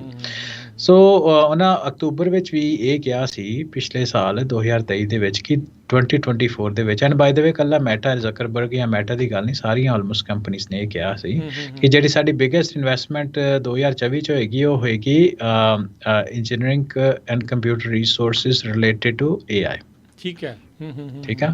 ਸੋ ਮੈਂ ਇਹਦੇ ਵਿੱਚ ਇਹ ਵੀ ਦੱਸਦਾ ਕਿਉਂਕਿ ਮੇਰਾ ਫੀਲਡ ਸਟੋਰੇਜ ਦੇ ਵਿੱਚ ਅਪ ਐਂਡ ਡਾਊਨ ਚੱਲਦੇ ਰਹਿੰਦੇ ਆ, ਪਰ ਸਟੋਰੇਜ ਦੇ ਵਿੱਚ ਵੀ ਅਸੀਂ ਇਹ ਦੇਖ ਰਹੇ ਹਾਂ ਕਿ ਜਿਹੜੀ ਪ੍ਰੈਫਰੈਂਸ ਆ ਉਹ ਕੰਪਨੀਜ਼ ਦੀ ਉਹ ਆਰਟੀਫਿਸ਼ੀਅਲ ਇੰਟੈਲੀਜੈਂਸ ਦਾ ਹਾਰਡਵੇਅਰ ਪ੍ਰੋਕਿਓਰ ਕਰਨ ਦੇ ਵਿੱਚ ਗਈ ਆ। ਸੋ ਇਹਦੇ ਕਰਕੇ ਜਿਹੜੀ ਸਟੋਰੇਜ ਨੂੰ 2023 ਦੇ ਵਿੱਚ, ਜਿਹਦੇ ਵਿੱਚ ਸਾਰੇ ਐਕਸਪੈਕਟ ਕਰਦੇ ਪਏ ਸੀ ਵੀ ਇਨਕਰੀਜ਼ ਹੋਏਗਾ, ਉਹ ਸ਼ਾਇਦ ਉਹਨਾਂ ਨਹੀਂ ਹੋਇਆ ਕਿਉਂਕਿ 2023 ਦੇ ਵਿੱਚ ਵੀ ਲੋਕਾਂ ਦਾ ਜਿਹੜਾ ਕੰਪਨੀਜ਼ ਦਾ ਧਿਆਨ ਉਹ ਆਰਟੀਫਿਸ਼ੀਅਲ ਇੰਟੈਲੀਜੈਂਸ ਦੇ ਇਨਫਰਾਸਟਰਕਚਰ ਡਿਵੈਲਪਮੈਂਟ ਵੱਲ ਜ਼ਿਆਦਾ ਚਲਾ ਗਿਆ। ਸੋ ਕਹਿਣ ਦਾ ਮਤਲਬ ਗੱਲ ਫਿਰ ਮੁੜ ਕੇ ਉੱਥੇ ਆ ਜਾਂਦੀ ਹੈ ਕਿ ਬਹੁਤ ਜ਼ਿਆਦਾ ਇਨਵੈਸਟਮੈਂਟ ਜਿਹੜੀ ਉਹ ਆਰਟੀਫਿਸ਼ੀਅਲ ਇੰਟੈਲੀਜੈਂਸ ਦੇ ਵਿੱਚ ਹੋ ਰਹੀ ਆ। ਸੋ ਇਹ ਇਨਵੈਸਟਮੈਂਟ ਦੇ ਕਾਰਨ ਹੀ ਸਾਨੂੰ ਸਾਰਿਆਂ ਨੂੰ ਪਤਾ ਕਿ ਹਰ ਇੱਕ ਫੀਲਡ ਜਿਹੜਾ ਉਹ ਬਦਲੇਗਾ, ਟਰਾਂਸਫਾਰਮ ਹੋਏਗਾ। ਸੋ ਦੇਖੋ, ਮੈਟਾ ਦਾ ਇੰਨਾ ਵੱਡੇ ਪੱਧਰ ਦੇ ਉੱਤੇ ਇਸ ਦੇ ਵਿੱਚ ਚਿਪਸ ਨੂੰ ਬਾਏ ਕਰਨਾ, NVIDIA ਵਾਲੇ ਤਾਂ ਬੜੇ ਖੁਸ਼ ਆ ਵੀ ਉਹਨਾਂ ਦੀ ਚਿਪਸ ਦੀ ਜਦੋਂ ਡਿਮਾਂਡ ਵੱਧਦੀ ਆ ਤਾਂ ਉਹਨਾਂ ਦਾ ਸਟਾਕ ਵੱਧ ਜਾਂਦਾ ਆ, ਅਤੇ ਓਬਵੀਅਸਲੀ ਜਿਹੜੀ ਉਹ ਗੱਲ ਹੈਗੀ ਆ। ਕੰਪਿਊਟਰ ਚਿਪਸ ਨੂੰ ਲੈ ਕੇ ਆਪਾਂ ਨੂੰ ਗੱਡੀਆਂ 'ਚ ਇੰਨੀ ਪ੍ਰੋਬਲਮ ਆਈ ਸੀ ਹਰਵਿੰਦਰ, ਵੀ ਚਿਪਸ ਨਹੀਂ ਸੀ ਮਿਲ ਰਹੀਆਂ। ਇਹ ਇੱਕ ਪਾਸੇ ਆਪਾਂ ਇਨਵਾਇਰਮੈਂਟ ਦੀ, ਕਲਾਈਮੇਟ ਚੇਂਜ ਦੀ ਵੀ ਗੱਲ ਕਰਦੇ ਸੀਗੇ ਵੀ ਇਹ ਇੱਦਾਂ ਆ। ਹੁਣ ਇੰਨੀਆਂ ਚਿਪਸ ਬਣਾਉਣ ਦੇ ਲਈ ਰਾ ਮਟੀਰੀਅਲ ਤਾਂ ਮਾਈਨਿੰਗ ਦੇ ਨਾਲ ਨਿਕਲਣਾ ਆ। ਇਹਦੀ ਪੂਰਤੀ ਕਿੱਦਾਂ ਹੋਣੀ ਆ? ਹਰ ਇੱਕ ਚੀਜ਼ ਕੰਪਿਊਟੇਸ਼ਨ ਦੇ ਉੱਤੇ, ਚਿਪ ਦੇ ਉੱਤੇ ਜਦੋਂ ਆਉਣੀ ਆ, ਇੰਨੀਆਂ ਚਿਪਸ ਪ੍ਰੋਡਿਊਸ ਹੋਣੀਆਂ, ਡਿਵੈਲਪ ਹੋਣੀਆਂ, ਸਿਲਿਕਾ ਸਾਰਾ ਕੁਛ ਆ। ਇਹ ਇੱਕ ਦੁਬਿਧਾ ਨਹੀਂ ਨਾਲ ਦੇ ਨਾਲ?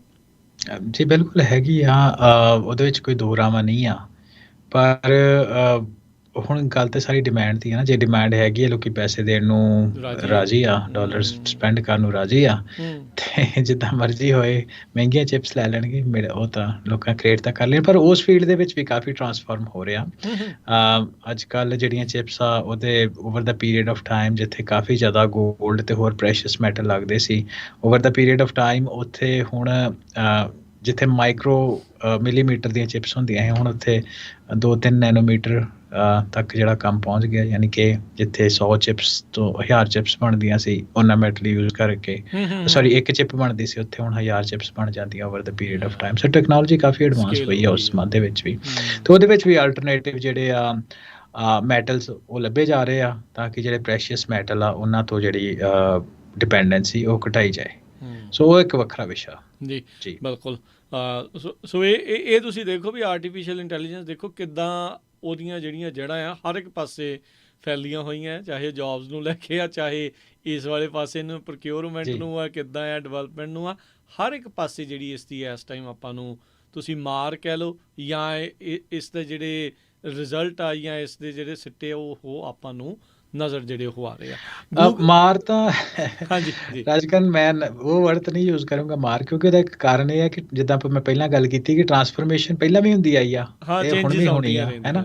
ਇਹਦੀ ਸਪੀਡ ਥੋੜ੍ਹੀ ਜਿਹੀ ਆਰਟੀਫਿਸ਼ੀਅਲ ਇੰਟੈਲੀਜੈਂਸ ਨੇ ਵਧਾ ਦਿੱਤੀ, ਤੇ ਉਹਨੇ ਉਹਦੇ ਵਿੱਚ ਇਹ ਰੀਸਕਿਲ ਹੋ ਜਾਓ, ਰੀਸਕਿਲ ਕਰੋ, ਬੱਚਿਆਂ ਨੂੰ ਨਵੀਆਂ ਸਕਿੱਲਸ ਸਿਖਾਓ, ਤੇ ਕੋਈ ਗੱਲ ਨਹੀਂ ਏਡੀ। ਨਹੀਂ ਬਿਲਕੁਲ ਉਹ ਤਾਂ ਹੈ ਹੀ ਆ ਵੀ ਆਪਾਂ ਨੂੰ ਨਾਲ ਜਿਹੜਾ ਉਹ ਚੱਲਣਾ ਹੀ ਪੈਣਾ। ਦੇਖੋ ਬਾਟਮ ਲਾਈਨ ਇਹ ਸਾਰੇ ਮਾਮਲੇ ਦੇ ਵਿੱਚ ਗੱਲਬਾਤ 'ਚੋਂ ਆਪਾਂ ਨੂੰ ਇਵੈਂਚੁਅਲੀ ਇਹੀ ਨਿਕਲਣੀ ਹੈ ਵੀ ਆਪਾਂ ਨੂੰ ਸਮੇਂ ਦੇ ਹਾਣੀ ਜਿਹੜਾ ਉਹ ਬਣਨਾ ਹੀ ਜਿਹੜਾ ਉਹ ਪੈਣਾ। ਗੂਗਲ ਨਵੇਂ ਤਰੀਕੇ ਦੀ ਸਰਚ AI ਦੇ ਨਾਲ ਜੋੜ ਕੇ ਜਿਹੜੀ ਉਹ ਦੇਖੀ ਜਾ ਰਹੀ ਹੈ ਕਿੱਦਾਂ ਆ। ਰੀਸੈਂਟਲੀ ਨਵੀਆਂ ਐਡਸ ਵੀ ਇਹਨਾਂ ਨੇ ਡਿਸਪਲੇ ਕਰਨੀਆਂ ਘੱਲਣੀਆਂ ਸ਼ੁਰੂ ਕੀਤੀਆਂ। ਤੁਸੀਂ ਕਿਸੇ ਚੀਜ਼ ਦੇ ਉੱਤੇ ਗੋਲਾ ਮਾਰੋ ਤਾਂ ਉਸ ਚੀਜ਼ ਨੂੰ ਜਿਹੜਾ ਉਹ ਸਰਚ ਹੋਣ ਲੱਗ ਜਾਂਦਾ। ਕੀ ਇਹ ਉਹੀ ਹੈ ਨਵਾਂ ਤਰੀਕਾ ਸਰਚ ਦਾ? ਉਹੀ ਨਵਾਂ ਇਹਨਾਂ, ਕਿਉਂਕਿ ਸਾਰੀ ਇੰਡਸਟਰੀ ਟਰਾਂਸਫਾਰਮ ਹੋ ਰਹੀ ਆ। ਸੋ ਆਪਾਂ ਨੂੰ ਇਹ ਪਤਾ ਕਿ ਕੰਪਿਊਟਰ ਤੋਂ ਲੋਕੀ ਦੂਰ ਗਏ ਆ ਤੇ ਮੋਬਾਈਲ ਫੋਨ ਵੱਲ ਵਧੇ ਆ, ਹੈ ਨਾ। ਸੋ ਉਹਦੇ ਅਕੋਰਡਿੰਗਲੀ ਜਿਹੜੀ ਟਾਈਪ ਵਾਲਾ ਕੰਮ ਆ ਉਹ ਦਿਨੋਂ ਦਿਨ ਘਟਦਾ ਹੀ ਪਿਆ ਜਾਂਦਾ। ਸੋ ਉਹਦੇ ਵਿੱਚ ਇਹ ਆ ਕਿ ਹੁਣ ਇਹਨੇ ਦੇਖਣਾ ਕਿ ਮੰਨ ਲਓ ਕਿ ਆਪਾਂ ਕੋਈ ਵੀਡੀਓ ਦੇਖਦੇ ਆ ਜਾਂ ਕੋਈ ਫੋਟੋ ਦੇਖਦੇ ਆ ਇੰਟਰਨੈਟ ਦੇ ਉੱਪਰ, ਤੇ ਆਪਾਂ ਉਹਨੂੰ ਕਿੱਦਾਂ ਡਿਸਕ੍ਰਾਈਬ ਕਰੀਏ ਕਿ ਇਹਦੇ ਬਾਰੇ ਕੁਝ ਸਰਚ ਕਰਨਾ ਹੋਏ। ਸੋ ਉਹਦਾ ਵੀ ਯੂਜ਼ਿੰਗ AI ਟੈਕਨੋਲੋਜੀ ਗੂਗਲ ਨੇ ਸੌਖਾ ਕੰਮ ਬਣਾ ਦਿੱਤਾ ਕਿ ਤੁਸੀਂ ਉਹਨੂੰ ਜਿੱਦਾਂ ਤੁਸੀਂ ਕਿਹਾ ਗੋਲਾ ਮਾਰੋ, ਉਹਦੇ ਬਾਰੇ ਤੁਹਾਨੂੰ ਇਨਫੋਰਮੇਸ਼ਨ ਜਿਹੜੀ ਉਹ ਬਣੀ ਬਣਾਈ, ਕੁਛ ਵੀ ਲਿਖਣ ਜਾਂ ਸਰਚ ਕਰਨ ਦੀ ਲੋੜ ਨਹੀਂ ਉਹਦੇ ਬਾਰੇ। ਤੇ ਇਕੱਲੀ ਇਮੇਜ ਬਾਰੇ ਹੀ ਨਹੀਂ, ਵੀਡੀਓ ਉੱਤੇ ਵੀ ਤੁਸੀਂ ਇੱਦਾਂ ਕਰ ਸਕਦੇ ਹੋ। ਤੁਹਾਨੂੰ ਉਹ ਜਿਹੜੀ ਜਾਣਕਾਰੀ ਆ ਬੈਕ ਐਂਡ ਦੇ ਉੱਤੇ ਜਿਹੜੇ ਉਹਨਾਂ ਦੇ ਐਲਗੋਰਿਥਮਸ ਆ ਉਹ ਕੱਢ ਕੇ ਤੁਹਾਡੇ ਸਾਹਮਣੇ ਦੇ ਦੇਣਗੇ ਕਿ ਇਹ ਕੀ ਆ, ਇਹਦੇ ਬਾਰੇ ਕੀ ਆ। ਸੋ ਤੁਸੀਂ ਟੱਚ ਕਰਕੇ ਆਪਣੀ ਜੋ ਜਿੱਦਾਂ ਦੀ ਰੈਲੇਵੈਂਟ ਤੁਹਾਨੂੰ ਸਰਚ ਚਾਹੀਦੀ ਆ ਉਹਦੇ ਉੱਤੇ ਤੁਸੀਂ ਜਾ ਸਕਦੇ ਹੋ। ਸੋ ਬੇਸਿਕਲੀ ਟਾਈਪਿੰਗ ਤੋਂ ਵੀ ਜਿਹੜਾ ਉਹ ਬੰਦੇ ਨੂੰ ਹੋਰ ਲੇਜ਼ੀ ਕਰ ਦੇਣਾ, ਸੌਖਾ ਕਰ ਦੇਣਾ ਕਹਿ ਲਓ। ਦੇਖੋ ਹਰ ਇੱਕ ਚੀਜ਼ ਦੇ ਕਈ ਪੱਖ ਹੁੰਦੇ ਆ, ਕੋਈ ਇੱਦਾਂ ਦੇਖ ਲਈਏ, ਕੋਈ ਉੱਦਾਂ ਜਿਹੜਾ ਉਸ ਨੂੰ ਦੇਖ ਸਕਦੇ ਆ। ਸੋ ਇਹ ਇੱਕ ਚੀਜ਼ ਇਹ ਦੱਸੋ ਵੀ ਕੀ ਇਹ ਸਾਰਿਆਂ ਦੇ ਲਈ ਆਲਰੇਡੀ ਇਹਨਾਂ ਨੇ ਅਨੇਬਲ ਕਰਤੀ ਆ ਜਾਂ ਜੇ ਪਾਰਸ਼ਲੀ ਹੌਲੀ ਇਹ ਜਿਹੜੀ ਨਵੀਂ ਵੇ ਆਫ ਸਰਚ ਹੈ ਇਸ ਨੂੰ ਛੱਡ ਰਹੇ ਆ ਗੂਗਲ ਵਾਲੇ? ਹਾਂਜੀ, ਸੋ ਇਹਨਾਂ ਨੇ ਕਾਫੀ ਚੇਂਜਿਸ ਆਪਣੇ ਆਲਰੇਡੀ ਆਰਟੀਫਿਸ਼ੀਅਲ ਇੰਟੈਲੀਜੈਂਸ ਜਦੋਂ ਚੈਟ GPT ਆਇਆ ਸੀ ਉਦੋਂ ਹੀ ਇਹਨਾਂ ਕੁਛ ਜਿਹੜੇ ਫੀਚਰ ਡਿਵੈਲਪਮੈਂਟ ਵਿੱਚ ਹੈਗੇ ਫਟਾਫਟ ਰਿਲੀਜ਼ ਕਰ ਦਿੱਤੇ ਸੀ। ਸੋ ਇਹ ਵੀ ਇਹਨਾਂ ਦੇ ਅਕੋਰਡਿੰਗਲੀ ਇਹਨਾਂ ਰੋਲ ਆਊਟ ਜਿਹੜਾ ਉਹ ਸਰਚ ਕਰ ਦਿੱਤੀ ਆ। ਸੋ ਇਹ ਜਿਹੜੀ ਆ ਜਿੱਦਾਂ ਪਹਿਲਾਂ ਕਿਹਾ ਨਾ ਕਿ ਇਹ ਜਿਹੜੀ ਹੁਣ it's all about time to market. ਜਿਹੜੇ ਵੱਡੇ ਜੈਂਟਸ ਉਹਨਾਂ ਨੂੰ ਇਹ ਲੱਗਦਾ ਕਿ ਜੇ ਅਸੀਂ ਮਾਰਕੀਟ ਵਿੱਚ ਪਹਿਲਾਂ ਨਾ ਆਏ ਤਾਂ ਕੋਈ ਹੋਰ ਆ ਕੇ ਸਾਡੀ ਜਗ੍ਹਾ ਨਾ ਮੰਨ ਲਏ। ਸੋ ਉਹਨਾਂ ਦੇ ਅਕੋਰਡਿੰਗਲੀ ਤਾਂ ਉਹਨਾਂ ਇਹ ਰਿਲੀਜ਼ ਕਰ ਦਿੱਤੀ ਹੈ। ਸੋ ਮੈਂ ਅੱਜ ਹੀ ਸਵੇਰੇ ਚੀਜ਼ ਦੇਖੀ ਹੈ, ਮੈਂ ਅਜੇ ਖੁਦ ਇਹਨੂੰ ਟਰਾਈ ਕਰਨਾ। ਤੇ ਅੱਛਾ ਹਰਵਿੰਦਰ, ਜਿਹੜਾ ਇੱਦਾਂ ਦਾ ਕੋਡ ਲਿਖਣ ਵਾਲਾ ਸੀਗਾ ਬਾਰਡ, ਉਹਦਾ ਕਿੱਦਾਂ ਚੱਲ ਰਿਹਾ? ਠੀਕ ਆ? ਕਿੱਦਾਂ ਆ ਇੰਡਸਟਰੀ 'ਚ ਕੀ ਚਰਚਾ ਹੈ ਇਹਦੇ ਬਾਰੇ? ਬਾਰਡ ਨੂੰ ਲੋਕ ਯੂਜ਼ ਕਰਦੇ ਆ ਕੋਡ ਲਿਖਣ ਦੇ ਵਾਸਤੇ। ਓਕੇ, ਸੋ ਆਫ ਕੋਰਸ ਜਿੱਦਾਂ ਕੋਈ ਨਵਾਂ ਕੋਈ ਵੀ ਸੌਫਟਵੇਅਰ ਜਾਂ ਇਨਫਰਾਸਟਰਕਚਰ ਜਾਂ ਜਦੋਂ ਕੋਈ ਰਿਲੀਜ਼ ਹੁੰਦਾ ਉਹਦੇ ਵਿੱਚ ਉਹ ਸ਼ਾਇਦ ਓਨਾ ਵਧੀਆ ਨਹੀਂ ਹੁੰਦਾ। Over the period of time ਉਹਦੇ ਵਿੱਚ ਚੇਂਜਸ ਆਉਂਦੇ ਆ, ਪਰ ਜਿਹੜੇ ਮੇਰੇ ਜਾਣਕਾਰ ਆ ਉਹਨਾਂ ਨੂੰ ਯੂਜ਼ ਕੀਤਾ, ਉਹਨਾਂ ਦੇ ਰਿਜ਼ਲਟ ਤਾਂ ਸੈਟਿਸਫੈਕਟਰੀ ਸੀ। ਉੱਦਾਂ ਇਹ ਮਜ਼ਾਕ ਤਾਂ ਵੈਸੇ ਨਾ ਜਦੋਂ ਦੀ ਡਿਵੈਲਪਮੈਂਟ ਵਾਲੀ ਇੰਡਸਟਰੀ ਚੱਲਦੀ ਉਦੋਂ ਵੀ ਕਹਿੰਦੇ ਕੋਡ ਆਪ ਥੋੜ੍ਹੀ ਲਿਖੀਦਾ, ਗੂਗਲ ਤੋਂ ਹੀ ਸਰਚ ਕਰੀਦਾ ਆ। ਸੋ ਚਲੋ ਉਹ ਤਾਂ ਹੈ ਹੀ ਆ ਨਾ, ਮੋਡਿਊਲਸ ਸਾਰੇ ਕਰ ਹੀ ਲੈਂਦੇ ਸਰਚ, ਬਿਲਕੁਲ, ਹੈ ਨਾ ਵੀ ਉਹ ਚੀਜ਼ ਆ। ਸੋ ਹੁਣ ਉਹ ਆਪ ਲਿਖਣ ਵਾਲਾ ਵੀ ਜਿਹੜਾ ਆ ਗਿਆ। ਹਾਂ ਹੌਲੀ ਹੌਲੀ ਉਹਦੇ ਵਿੱਚ ਸੁਧਾਰ ਵੀ ਓਪਨ ਹੋਊਗਾ। ਸੋਰਸ ਹੂੰ। ਕਿਉਂਕਿ ਵੈਸੇ ਵੇਖਿਆ ਜਾਏ ਟੈਕਨੀਕਲ ਵਰਲਡ ਦੇ ਵਿੱਚ ਥੋੜਾ ਜਿਹਾ ਆਫ ਟਾਪਿਕ ਹੋ ਜਾਣਾ, ਟੈਕਨੀਕਲ ਵਰਲਡ ਦੇ ਵਿੱਚ ਲੋਕੀ ਇੱਕ ਦੂਜੇ ਨੂੰ ਕਾਫੀ ਸਪੋਰਟ ਵੀ ਕਰਦੇ ਕਰ ਦਿੰਦੇ ਆ। ਫੋਰਮਸ ਹੁੰਦੇ ਆ ਜਿਹਦੇ ਉੱਤੇ ਆਲਰੇਡੀ ਬਣੇ ਬਣਾਏ ਤੁਹਾਨੂੰ ਕੋਡ ਮਿਲ Snippets ਜਾਂਦੇ ਆ, ਮਿਲ ਹਨਾ। ਉਹਨੂੰ ਤੁਸੀਂ ਇਵੈਂਚੁਅਲੀ ਤਾਂ ਕਸਟਮਾਈਜ਼ ਹੀ ਕਰਨਾ ਹੁੰਦਾ ਆਪਣੇ ਹੂੰ। ਕੰਮਾਂ ਦੇ ਵਾਸਤੇ, ਇੱਕ ਲੌਜਿਕ ਆਈਡੀਆ ਦੇ ਜਿਹਾ ਮਿਲ ਵਾਸਤੇ। ਜਾਂਦਾ ਹੈ ਤੇ ਉਹ ਫਿਰ ਆਪਣੇ ਹਿਸਾਬ ਦੇ ਨਾਲ ਤੁਸੀਂ ਕਰ ਲੈਂਦੇ ਹਾਂਜੀ ਹਾਂਜੀ ਸੋ ਜੀ ਇੱਥੇ AI ਦੀ ਇੰਟਰੈਕਸ਼ਨ ਆਪਾਂ ਰੀਸੈਂਟਲੀ ਗੱਲ ਕੀਤੀ ਸੀ ਕੁਛ ਵੀਕ ਪਹਿਲਾਂ, ਚੈਟ ਬੋਟਸ ਜਿਹੜੇ ਉਹ ਬਹੁਤ ਆ ਰਹੇ ਹਨ ਵੀ ਜੀ WhatsApp ਵਾਲੇ ਦੇ ਆ, ਗੂਗਲ ਵਾਲਿਆਂ ਦਾ ਆ, ਕੋਈ ਸਕਾਈਪ ਯੂਜ਼ ਕਰਦਾ ਉਹਦੇ ਵਿੱਚ ਆ, ਸਨੈਪਚੈਟ ਆ, ਇੰਸਟਾਗ੍ਰਾਮ ਆ, ਜੇ ਕੋਈ ਲੈ ਲਓ ਐਕਸ ਵਾਲਿਆਂ ਦਾ ਜਿਹੜਾ ਉਹ ਆਪਣਾ ਹੈਗਾ ਆ। ਹਾਂਜੀ ਸੋ ਸਾਰਿਆਂ ਦਾ ਆ। ਸੋ ਇਹ ਚੈਟ ਬੋਟਸ ਦੇ ਨਾਲ ਨਿਆਣਿਆਂ ਦੀ ਇੰਟਰੈਕਸ਼ਨ ਅੱਜ ਦੇ ਜ਼ਮਾਨੇ ਦੇ ਵਿੱਚ ਜਿੱਦਾਂ ਦੇ ਫਿਲਟਰ ਇੰਨੇ ਰੀਅਲਿਸਟਿਕ ਲੱਗਣ ਲੱਗ ਗਏ ਆ ਵੀ ਬੰਦਾ ਕਹਿ ਨਹੀਂ ਸਕਦਾ। ਉਹਨੂੰ ਦੇਖ ਕੇ ਟੀਨਏਜਰਸ ਦੇ ਵਿੱਚ ਆਪਣੇ ਬਿਊਟੀ ਜਾਂ ਆਪਣੀ ਬਾਡੀ ਨੂੰ ਲੈ ਕੇ ਜਿਹੜੇ ਸਟੈਂਡਰਡਸ ਆ ਉਹ ਜਿਹੜੇ ਉਹ ਦੇਖਣੇ, ਇਹ Unrealistic, ਹਾਂ ਹਾਂਜੀ। ਅਨਰੀਅਲਿਸਟਿਕ ਜਿਹੜੀਆਂ ਉਹ ਚੀਜ਼ਾਂ ਆ, ਉਹ ਮਾਪਿਆਂ ਦੇ ਲਈ ਵੀ ਟੀਨਏਜਰਸ ਦੇ ਲਈ ਵੀ ਸਾਰਿਆਂ ਦੇ ਲਈ ਇੱਕ ਚਿੰਤਾ ਦਾ ਵਿਸ਼ਾ। ਉਸ ਉੱਤੇ ਕੀ ਚੱਲ ਰਿਹਾ ਹੈ? ਹਾਂਜੀ ਸੋ ਰਾਜਗਨ ਇਹ ਦੇਖਿਆ ਕਿ ਦੇਖੋ ਆਪਾਂ ਹੁਣ ਇੱਥੇ ਟੈਕ ਸ਼ੋਅ ਕਰਦੇ ਆ ਨਾ, ਆਪਾਂ ਨੂੰ ਇਹ ਕਹਿ ਸਕਦੇ ਹਾਂ ਕਿ ਚਲੋ ਥੋੜੀ ਬਹੁਤੀ ਜਾਣਕਾਰੀ ਹੈਗੀ ਹੈ ਜਾਂ ਜ਼ਿਆਦਾ ਨਹੀਂ ਤੇ ਟੈਕ ਦੀ। ਤੇ ਸਾਨੂੰ ਪਤਾ ਕਿ ਯੂਜ਼ਿੰਗ ਜਿਹੜੇ AI ਆ, ਪਿਕਚਰਸ ਅੱਜ ਕੱਲ੍ਹ ਜਨਰੇਟ ਹੋ ਜਾਂਦੀਆਂ ਹੈ ਨਾ। ਸੋ ਇੰਨੇ ਜ਼ਿਆਦਾ ਰੀਅਲਿਸਟਿਕ ਪਿਕਚਰ ਹੁੰਦੀ ਹੈ ਕਿ ਸਾਡੇ ਵਰਗੇ ਵੀ ਲੋਕ ਕਈ ਵਾਰ ਧੋਖਾ ਖਾ ਜਾਂਦੇ ਕਿ ਰੀਅਲ ਪਿਕਚਰ ਹੈ ਜਾਂ ਨਹੀਂ। ਸੋ ਇਹ ਜਿਹੜਾ ਸੋਸ਼ਲ ਮੀਡੀਆ ਉੱਤੇ ਜਿਹੜਾ ਟਰੈਂਡ ਚੱਲ ਗਿਆ AI ਜਨਰੇਟਡ ਇਮੇਜਸ ਦਾ, ਕਿਸੇ ਨੇ ਡਿਸਪਲੇ ਲਾਈ ਆ ਜਾਂ ਆਪਣੀ ਲਾਈ ਆ, ਜਾਂ ਉਹਦੇ 'ਤੇ ਤੁਸੀਂ ਫਿਲਟਰ ਦੀ ਵੀ ਗੱਲ ਕੀਤੀ ਹੈ ਨਾ, ਜਾਂ ਫਿਲਟਰ ਤਾਂ ਇੱਕ ਆ ਵੀ ਚਲੋ ਉਹਦੇ 'ਚ ਬੰਦਾ ਐਗਜ਼ਿਸਟ ਕਰਦਾ, ਕਈ ਵਾਰ ਇੱਦਾਂ ਹੁੰਦਾ ਕਿ ਬੰਦਾ ਐਗਜ਼ਿਸਟ ਹੀ ਨਹੀਂ ਕਰਦਾ, ਪਿਕਚਰ ਹੀ ਜਿਹੜੀ ਬਣਾਈ ਹੁੰਦੀ ਹੈ। ਸੋ ਉਹ ਜਿਹੜੀ ਸਾਰੀਆਂ ਪਿਕਚਰਸ ਆ ਉਹ ਸਨੈਪਚੈਟ ਜਾਂ ਹੋਰ ਸੋਸ਼ਲ ਮੀਡੀਆ ਉੱਤੇ ਕਾਫੀ ਚੱਲ ਰਹੀਆਂ। ਸੋ ਉਹਦੇ ਕਰਕੇ ਰਾਜਕਰਨ ਕੀ ਆ ਕਿ ਬੱਚਿਆਂ ਉੱਤੇ ਜਦੋਂ ਸੋਸ਼ਲ ਮੀਡੀਆ ਇੱਕ ਸਿਸਟਮ ਹੀ ਇੱਦਾਂ ਦਾ, ਕੰਪੈਰੀਜ਼ਨ ਲੋਕੀ ਬਹੁਤ ਕਰਦੇ, ਖਾਸ ਤੌਰ 'ਤੇ ਟੀਨਏਜਰਸ ਜਿਹੜੇ ਹੁੰਦੇ ਆ। ਸੋ ਬੱਚਿਆਂ ਦੇ ਉੱਤੇ ਇਹਦਾ ਆਲਰੇਡੀ ਨੈਗੇਟਿਵ ਇੰਪੈਕਟ ਪੈਣਾ ਸ਼ੁਰੂ ਹੋਇਆ, ਜਿੱਦਾਂ ਤੁਸੀਂ ਗੱਲ ਕਿਹਾ ਕਿ ਅਨਰੀਅਲਿਸਟਿਕ ਬਿਊਟੀ ਸਟੈਂਡਰਡ ਹੈ ਨਾ, ਸੁਹੱਪਣ ਦੇ ਵੀ ਜਿਹੜੀ ਚੀਜ਼ਾਂ ਅਚੀਵ ਹੀ ਨਹੀਂ ਕਰ ਸਕਦੇ ਸੋਸ਼ਲ ਮੀਡੀਆ 'ਤੇ, ਤੁਸੀਂ ਉਹ ਚੀਜ਼ਾਂ ਦੇਖਦੇ ਹੋ। ਫਿਰ ਉਹ ਬੱਚੇ ਆਪਣੇ ਆਪ ਨੂੰ ਦੇਖਦੇ ਕਿ ਯਾਰ ਮੇਰੇ 'ਚ ਮੈਂ ਕਿੱਥੇ ਖੜਾ ਜਾਂ ਵਰਸਿਸ ਜਿਹੜੀ ਚੀਜ਼ ਉਹ ਸ਼ੀਸ਼ੇ ਉੱਤੇ ਦੇਖ ਰਹੇ, ਸਕਰੀਨ ਉੱਤੇ ਦੇਖ ਰਹੇ ਆ। ਸੋ ਇਹਦੀ ਰਿਪੋਰਟਸ ਕਾਫੀ ਚਿਰ ਤੋਂ ਆਉਣੀਆਂ ਸ਼ੁਰੂ ਹੋ ਗਈਆਂ ਸੀ, ਜਦੋਂ ਨਵਾਂ ਸ਼ੁਰੂ 'ਚ ਇਹ ਇਮੇਜਸ ਸਾਹਮਣੇ ਆਉਣੀਆਂ ਸ਼ੁਰੂ ਹੋਈਆਂ ਸੀ। ਸੋ ਹੁਣ ਜਿਹੜੀ ਸਨੈਪਚੈਟ ਆ ਉਹਨੇ ਇੱਕ ਸਟੈਪ ਇਸ ਡਾਇਰੈਕਸ਼ਨ 'ਚ, ਕਦਮ ਇਸ ਡਾਇਰੈਕਸ਼ਨ 'ਚ ਪੁੱਟਿਆ ਕਿ ਉਹ ਪੇਰੈਂਟਸ ਨੂੰ ਅਲਾਓ ਕਰਦੇ ਆ, ਕਿਉਂਕਿ ਸਨੈਪਚੈਟ ਦਾ ਜਿਹੜੀ ਬੱਚਿਆਂ ਵਾਲਾ ਵਰਜ਼ਨ ਵੀ ਹੈਗਾ ਨਾ ਇੱਕ, ਕਿ ਉਹਦੇ ਵਿੱਚ ਜਿਹੜੇ ਚੈਟ ਬੋਟ ਆ ਹੈ ਨਾ, ਉਹਦੇ ਦੇ ਨਾਲ ਇੰਟਰੈਕਸ਼ਨ ਜਿਹੜੀ ਉਹ ਕਿਡਸ ਨਹੀਂ ਕਰ ਸਕਦੇ ਹੈ ਨਾ।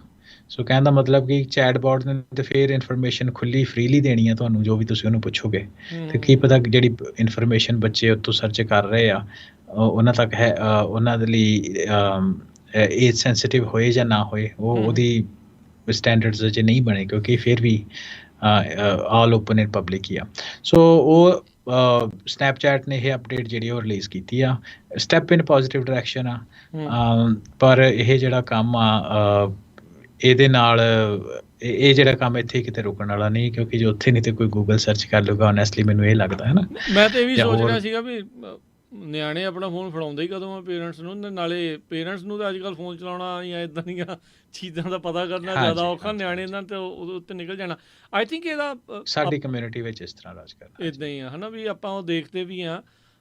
ਆਪਾਂ ਜਨਰਲ ਸਰਜਨ ਦੀ ਵੀ ਉਦੋਂ ਗੱਲ ਕੀਤੀ ਸੀ ਵੀ ਕਿੱਦਾਂ ਸੋਸ਼ਲ ਮੀਡੀਆ ਟੀਨਏਜਰਸ ਉੱਤੇ ਭੈੜੇ ਪ੍ਰਭਾਵ ਜਿਹੜਾ ਉਹ ਪੇਸ਼ ਕਰ ਰਿਹਾ, ਇੱਕ ਹਿਸਾਬ ਨਾਲ ਐਪੀਡੈਮਿਕ ਹੀ ਉਹਨਾਂ ਕਿਹਾ ਸੀ, ਐਪੀਡੈਮਿਕ ਕਿਹਾ ਸੀ। ਇਹਦੇ ਵਿੱਚ ਇੱਕ ਚੀਜ਼, ਇਹਦੇ ਵਿੱਚ ਇੱਕ ਸਟੈਪ ਹੋਰ ਜੇ ਅੱਗੇ ਮੈਂ ਜਾਵਾਂ ਗੱਲ ਕਰਾਂ, ਹਰਵਿੰਦਰ, ਜਦੋਂ ਇਹ ਅਨਰੀਅਲਿਸਟਿਕ ਸਟੈਂਡਰਡਸ ਆਪਾਂ ਦੇਖਦੇ ਹਾਂ, ਹੁਣ ਬੰਦੇ ਨੂੰ ਆਪ ਨੂੰ, ਇਨਸਾਨ ਨੂੰ ਪਤਾ ਲੱਗ ਜਾਂਦਾ ਯਾਰ ਮੈਂ ਅਚੀਵ ਕਰ ਸਕਦਾ ਜਾਂ ਨਹੀਂ ਕਰ ਸਕਦਾ, ਫਿਰ ਇੱਕ ਝੂਠੀ ਦੁਨੀਆ ਦੇ ਵਿੱਚ ਪੱਕਾ ਹੀ ਚਲੇ ਜਾਂਦੇ ਆ।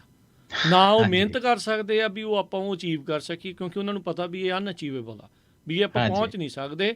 ਇੱਕ ਬਸ ਉਹ ਪਰਦੇ ਪਿੱਛੇ ਜਿਹੜਾ ਉਹ ਰਹਿਣ ਵਾਲੀ ਜਿਹੜੀ ਜ਼ਿੰਦਗੀ ਦੇ ਵਿੱਚ ਉਹ ਰਹਿਣ ਲੱਗ ਜਾਂਦੇ, ਉਹ ਬਹੁਤ ਹੀ ਜ਼ਿਆਦਾ ਹਾਨੀਕਾਰਕ ਆ। ਉਹ ਤੁਹਾਨੂੰ ਮਨੋਵਿਗਿਆਨਿਕ ਤੌਰ ਦੇ ਉੱਤੇ ਬਹੁਤ ਹੀ ਜ਼ਿਆਦਾ ਲਿਮਿਟ ਕਰ ਦਿੰਦਾ ਆ। ਸੋ ਇਹ ਚੀਜ਼ਾਂ ਜਿਹੜੀਆਂ ਬਹੁਤ ਖਤਰਨਾਕ ਆ, ਇਹ ਆਪਾਂ ਨੂੰ ਸਮਝਣਾ ਜਿਹੜਾ ਉਹ ਚਾਹੀਦਾ, ਕਿੱਦਾਂ ਬੈਸਟ ਵਰਤ ਸਕਦੇ ਹਾਂ। ਦੇਖੋ ਕੋਈ ਵੀ ਟੈਕਨੋਲੋਜੀ ਆਉਂਦੀ ਆ, ਉਹਦੇ ਫਾਇਦੇ ਵੀ ਹੁੰਦੇ, ਉਹਦੇ ਨੁਕਸਾਨ ਵੀ ਹੁੰਦੇ ਆ। ਆਪਾਂ ਪੋਜ਼ੀਟਿਵ ਵੇ ਦੇ ਨਾਲ ਉਹਨੂੰ ਕਿੱਦਾਂ ਵਰਤ ਸਕਦੇ ਹਾਂ, ਆਪਣੀ ਗੱਲਬਾਤ ਕਰਨ ਦਾ ਮਤਲਬ ਇਹ ਹੁੰਦਾ ਆ। ਇਹ ਨਹੀਂ ਕਹਿ ਰਹੇ ਵੀ ਤੁਸੀਂ ਟੈਕਨੋਲੋਜੀ ਯੂਜ਼ ਕਰਨੀ ਬੰਦ ਕਰ ਦਿਓ, ਨਹੀਂ, ਇੱਦਾਂ ਨਹੀਂ ਹੋ ਸਕਦਾ, ਨਾ ਹੀ ਇਹ ਹੋਣਾ। ਆਪਾਂ ਨੂੰ ਚੇਂਜ ਕਰਨਾ ਪੈਣਾ ਆਪਣੇ ਆਪ ਨੂੰ, ਅਤੇ ਨਾਲ ਦੇ ਨਾਲ ਕਿੱਦਾਂ ਬੈਟਰ ਵਰਤ ਸਕਦੇ ਹਾਂ ਉਹਦੇ ਵਿੱਚ ਜਿਹੜਾ ਜ਼ਰੂਰ ਆਪਾਂ ਕਰੀਏ। ਜੌਬਸ ਨੂੰ ਲੈ ਕੇ ਗੱਲ ਕੀਤੀ ਸੀ। ਰੋਬੋਟਿਕਸ ਦਾ ਕੰਮ ਬਹੁਤ ਤੇਜ਼ੀ ਦੇ ਨਾਲ ਵੱਧ ਰਿਹਾ ਆ। ਰੋਬੋਟਸ ਜਿਹੜੇ ਉਹ ਹੋਰ ਆ ਰਹੇ ਆ। ਪਹਿਲਾਂ ਪੈਟਸ ਰੱਖਦੇ ਸੀਗੇ, ਹੁਣ ਰੋਬੋਟਸ ਵੀ ਜਿਹੜੇ ਉਹ ਲੋਕ ਰੱਖਣਗੇ ਜਾਂ ਇੱਦਾਂ ਦੀਆਂ ਚੀਜ਼ਾਂ ਆ ਰਹੀਆਂ। ਬੋਸਟਨ ਡਾਇਨਾਮਿਕਸ ਵਾਲੇ ਕਿੰਨੇ ਤਰ੍ਹਾਂ ਦੇ ਆਪਾਂ ਦੇਖਿਆ ਵੀ ਉਹ ਬੈਲੈਂਸ ਕਰਨ ਵਾਲੇ ਤੋਂ ਲੈ ਕੇ ਹੁਣ ਹਰ ਇੱਕ ਤਰੀਕੇ ਦੀਆਂ ਚੀਜ਼ਾਂ ਕਰਨ ਵਾਲੇ ਉਹ ਰੋਬੋਟਸ ਬਣਾ ਰਹੇ ਆ। ਇੱਕ ਰੋਬੋਟਿਕ ਡੌਗ ਆ ਲੂਨਾ, ਉਹਦਾ ਕੀ ਆ ਕੇਸ? ਉਹ ਕੀ ਕਰਦਾ ਆ? ਕੀ ਉਹਦੇ ਵਿੱਚ ਹੈਗਾ ਆ? ਕੀ ਗੁਣਵੱਤਾ ਹੈ ਉਹਦੀ? ਕੀ ਕਰ ਰਿਹਾ ਉਹ? ਸੋ ਲਾਸ ਵੇਗਸ ਦੇ ਵਿੱਚ ਜਿਹੜੀ ਕਾਨਫਰੰਸ ਹੋਈ ਆ ਰੀਸੈਂਟਲੀ, ਉਹਦੇ ਵਿੱਚ ਨਾ ਇੱਕ ਕਾਫੀ ਚਰਚਾ ਦਾ ਵਿਸ਼ਾ ਬਣਿਆ ਸੀ। ਇੱਕ ਕੁੱਤਾ, ਉਹਦਾ ਨਾਮ ਰੋਬੋਟਿਕ ਡੌਗ, ਉਹਦਾ ਨਾਮ ਲੂਨਾ ਰੱਖਿਆ।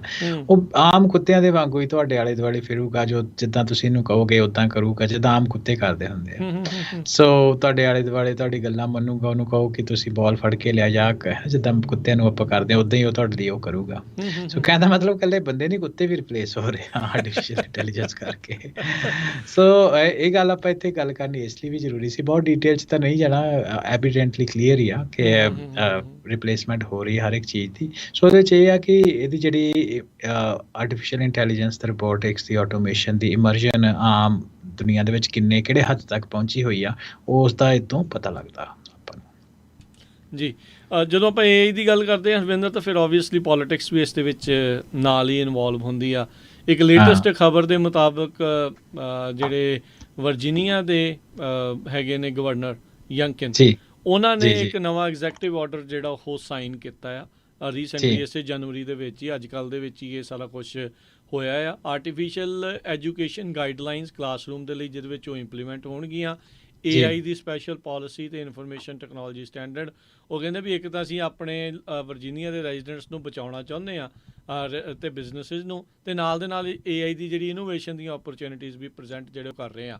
ਸੋ ਇੱਕ ਸ਼ੁਰੂਆਤ ਹੋਈ ਆ, ਮਲਟੀਪਲ ਜਾਣਿਆਂ ਨੇ, ਗਵਰਨਰਸ ਨੇ, ਪੋਲੀਟੀਸ਼ੀਅਨਸ ਦੇ ਉੱਤੇ ਜਿਹੜਾ ਹੁਣ ਕੰਮ ਕਰਨਾ। ਓਬਵੀਅਸਲੀ ਆਪਾਂ ਨੂੰ ਪਤਾ ਵੀ ਕੀ ਕੁਛ ਜਿਹੜਾ ਉਹ ਹੋ ਰਿਹਾ ਹੈ। ਸੋ ਪੋਲੀਟਿਕਸ ਕਿੱਦਾਂ ਚੱਲ ਰਹੀ ਆ? ਕੀ ਡਿਫਲੈਕਸ਼ਨ ਨੇ? ਕੀ ਪੋਲੀਟਿਕਸ ਆ AI ਦੀ? ਜਾਂਦੇ ਜੇ ਆਪਾਂ ਗੱਲ ਕਰੀਏ ਤਾਂ ਹਾਂਜੀ, ਸੋ ਇਹ ਬੜਾ ਇੰਟਰਸਟਿੰਗ ਆ ਤੇ ਥੋੜਾ ਹਾਸੇ ਵਾਲਾ ਵੀ ਆ ਕਿ ਇਹ ਦੋ ਤਿੰਨ ਚੀਜ਼ਾਂ ਇਹਦੇ ਉੱਤੇ ਚੱਲ ਰਹੀਆਂ। ਇੱਕ president Biden AI generated robo ਕਾਲ ਜਿਹੜੀਆਂ ਕੁਛ ਜਨਰੇਟ ਹੋਈਆਂ, ਤੇ ਉਹਨਾਂ ਦੀ ਜਿਹੜੀ ਆਵਾਜ਼ ਸੀ ਉਹ ਪ੍ਰੈਜ਼ੀਡੈਂਟ ਬਾਈਡਨ ਵਰਗੀ ਸੀ। ਤੇ ਨਿਊ ਹੈਂਪਸ਼ਾਇਰ ਦੇ ਵਿੱਚ ਜਿਹੜੀਆਂ ਵੋਟਸ ਹੋਈਆਂ, ਉਹਦੇ ਵਿੱਚ ਉਹਨੂੰ ਸਪਰੈਸ ਕਰਨ ਦੇ ਲਈ ਉਹਨਾਂ ਦੀ ਆਵਾਜ਼ ਨੂੰ ਯੂਜ਼ ਕਰਕੇ, AI ਜਨਰੇਟਡ ਆਵਾਜ਼ ਨੂੰ ਯੂਜ਼ ਕਰਕੇ ਇੱਕ ਕੁਛ ਇੱਦਾਂ ਦਾ ਕੀਤਾ ਗਿਆ। ਹੁਣ ਇਹ ਤਾਂ ਕੁਛ ਗੱਲਾਂ ਹੈਗੀਆਂ ਠੀਕ ਹੈ ਨਾ, ਇਹਦੇ ਕਰਕੇ ਸਪਰੈਸ਼ਨ ਵੀ ਹੋ ਰਿਹਾ। ਪਰ ਇਹਦਾ ਤੇ ਜਿਹੜੀ ਦੂਸਰੀ ਤੁਸੀਂ ਗੱਲ ਕੀਤੀ, ਉਹਦੇ ਬਾਰੇ ਵੀ ਆਪਾਂ ਗੱਲ ਕਰਨਾ ਕਿ ਪੈਨਸਿਲਵੇਨੀਆ ਦੇ ਅਟਾਰਨੀ ਜਨਰਲਸ ਆ, ਉਹਨਾਂ ਨੇ ਇਸ ਨੂੰ ਲੈ ਕੇ ਰਿਸਟ੍ਰਿਕਟ ਕੀਤਾ ਕਿ AI ਜਨਰੇਟਡ ਮਾਰਕੀਟਿੰਗ ਫੋਨ ਕਾਲਸ ਤੁਸੀਂ ਨਹੀਂ ਕਰ ਸਕਦੇ। ਸੋ ਉਹ ਐਫਰਟ ਇਹਨੂੰ ਕਰ ਰਹੇ ਆ। ਪੋਲੀਟਿਕਸ ਵੀ ਆਫ ਕੋਰਸ ਉਹਦੇ ਆਲੇ ਦੁਆਲੇ ਚੱਲਣੀ ਆ।